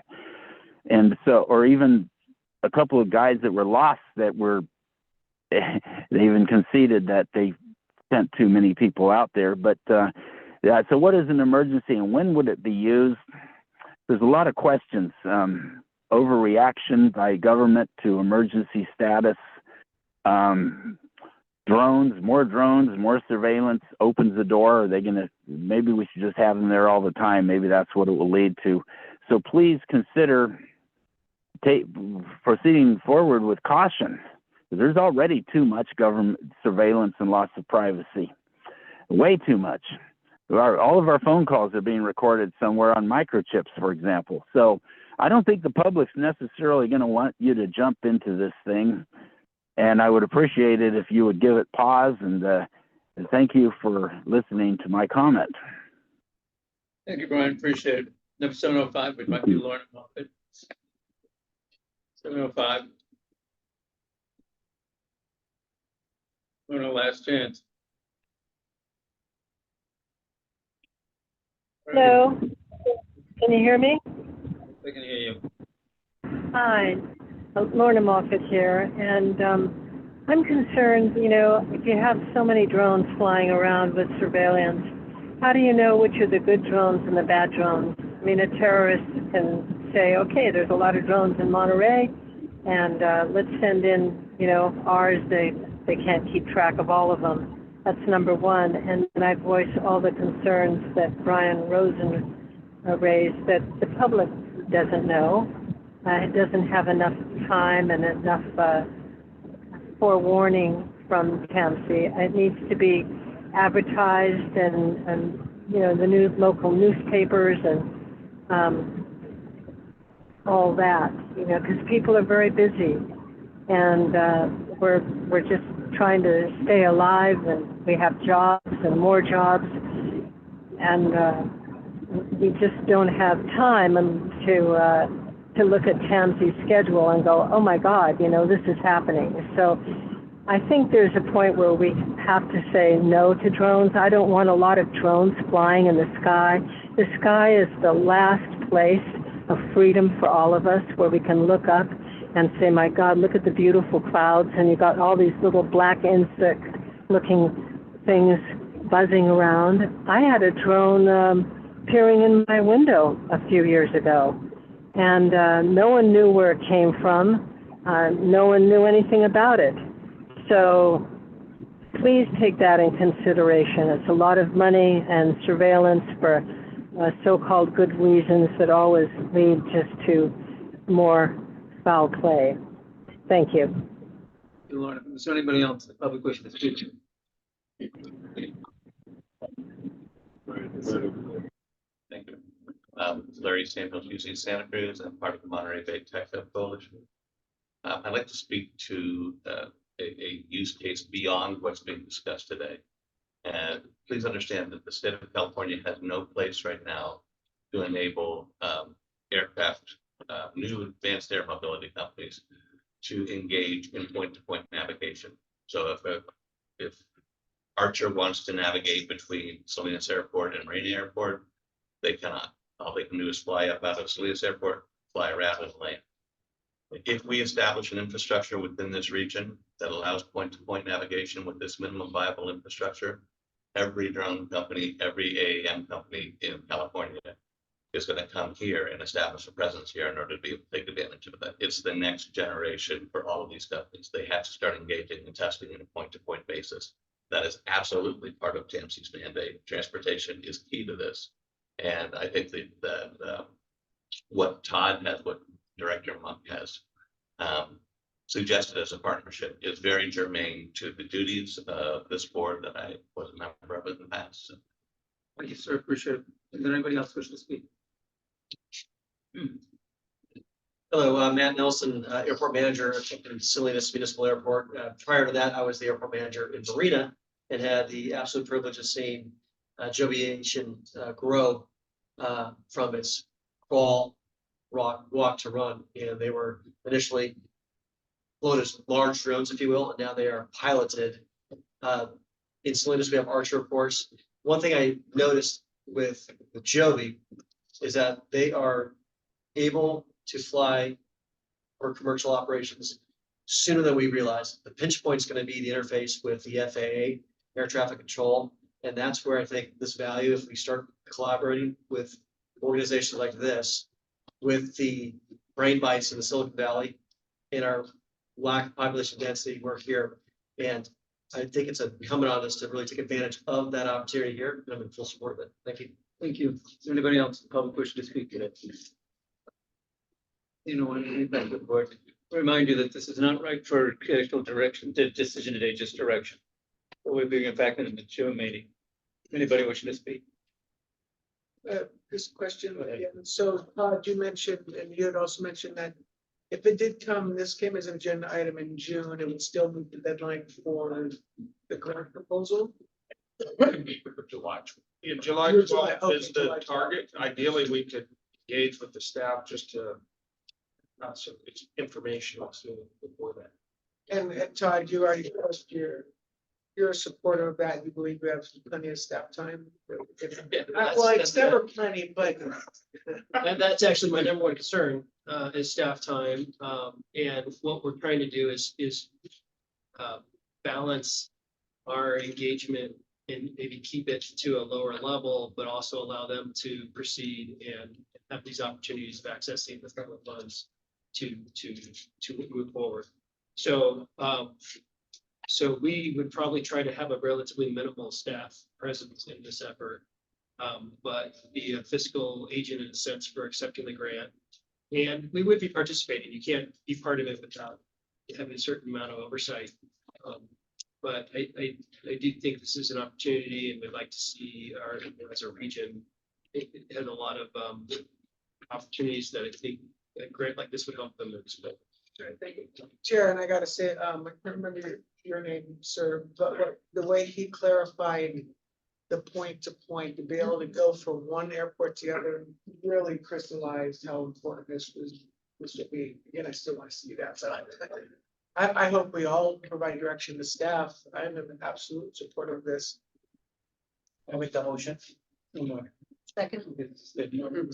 Provide direction to staff to bring this back, for consideration for next month for support position. Can we have motion? Second. Second.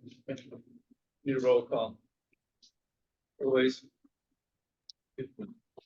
Bruce, did you have anything you wanted to say? Just that I support it, of course, and hope that TAMC supports it to the extent that we can.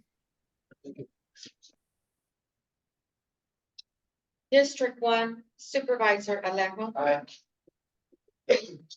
District 2 Supervisor Church. District 3 Alternate Barba. Yeah. District 4, alternate Anderson. Yes. District 5, Supervisor Adams. Aye. City of Carmel by the Sea. Aye. City of Del Rio. Aye. City of Gonzales. Aye. City of King City. Aye. City of Marina. Yes. City of Pacific Road. City of Salinas. City of Sand City. Aye. City of Seaside.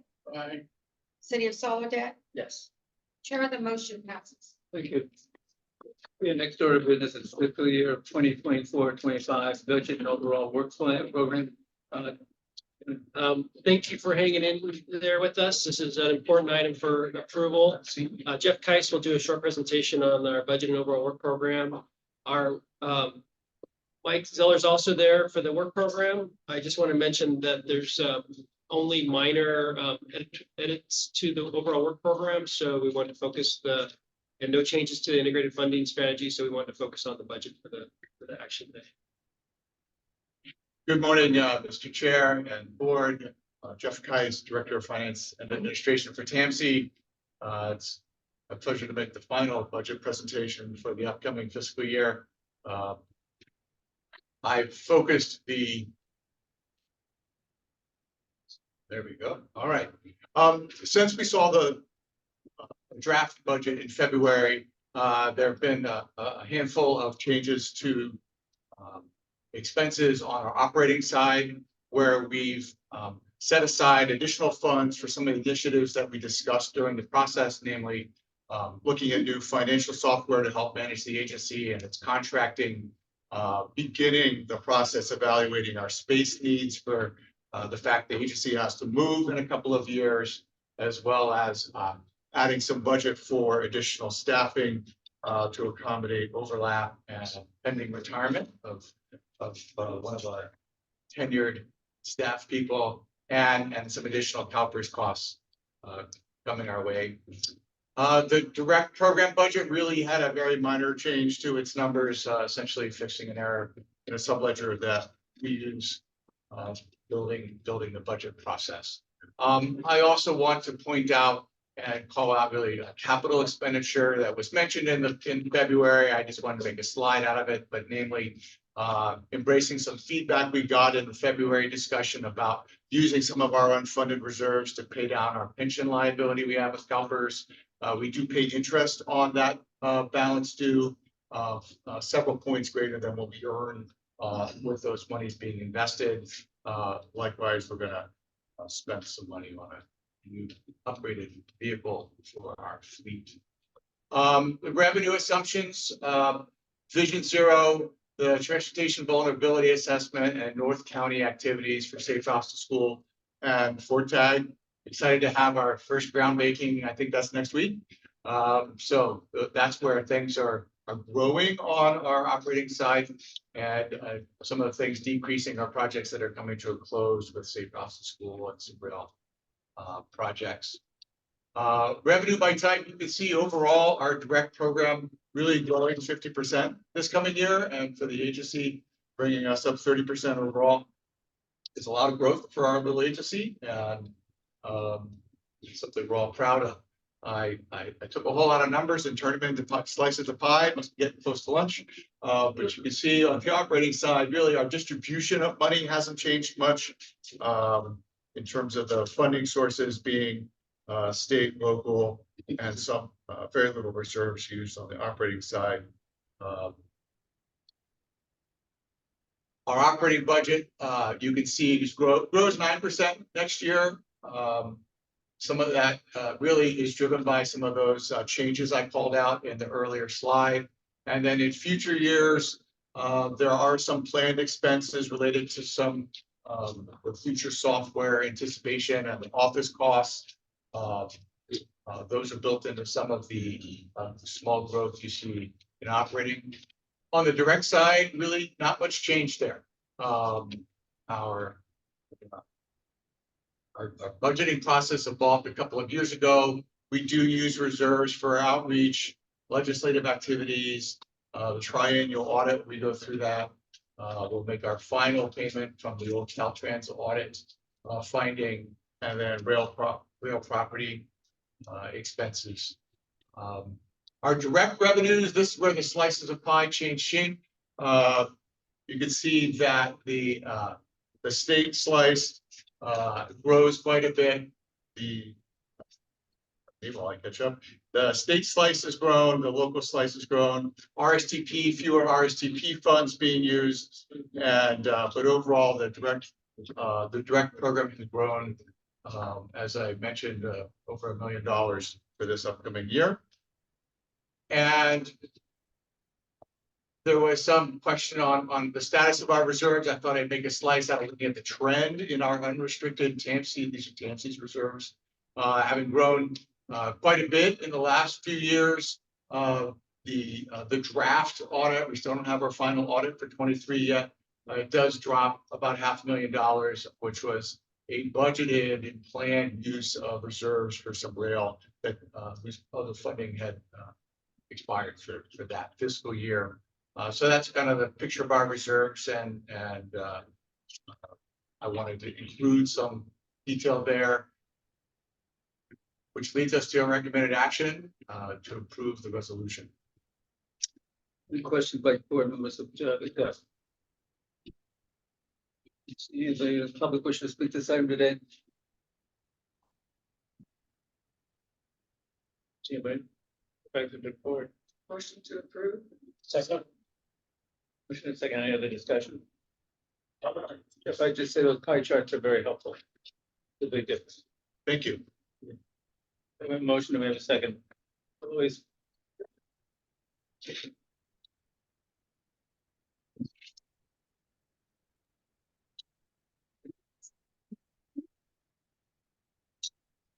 District 1, Supervisor Alejo. Aye.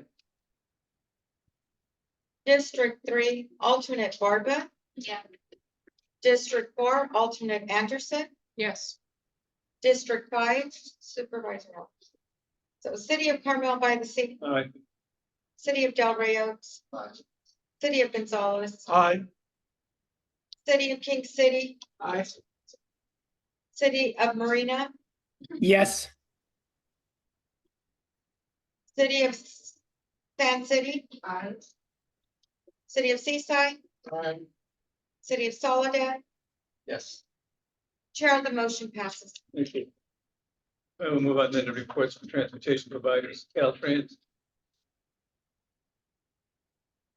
Good morning, everyone. The only announcement that I have is that hopefully you have heard that the Caltrans has opened the portion of Highway 1 close by Rocky Creek slip out to traffic. As of May 17th, this portion of the highway has reopened with the use of a 24/7 signalized traffic control. This temporary signal will provide unrestricted public access with one-way all-terrain traffic in both the north and southbound directions.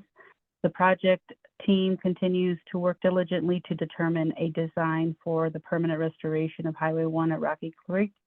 And that's all I have for today. Any comments or questions? I just comment, I really appreciate Caltrans addressing slippage issue. I mean, it was a big impact to the Big Sur community itself throughout the county. So thank you very much for that attention. Thank you, Governor. All right, why don't we move on to the airport board? Mr. Miller? Anybody here?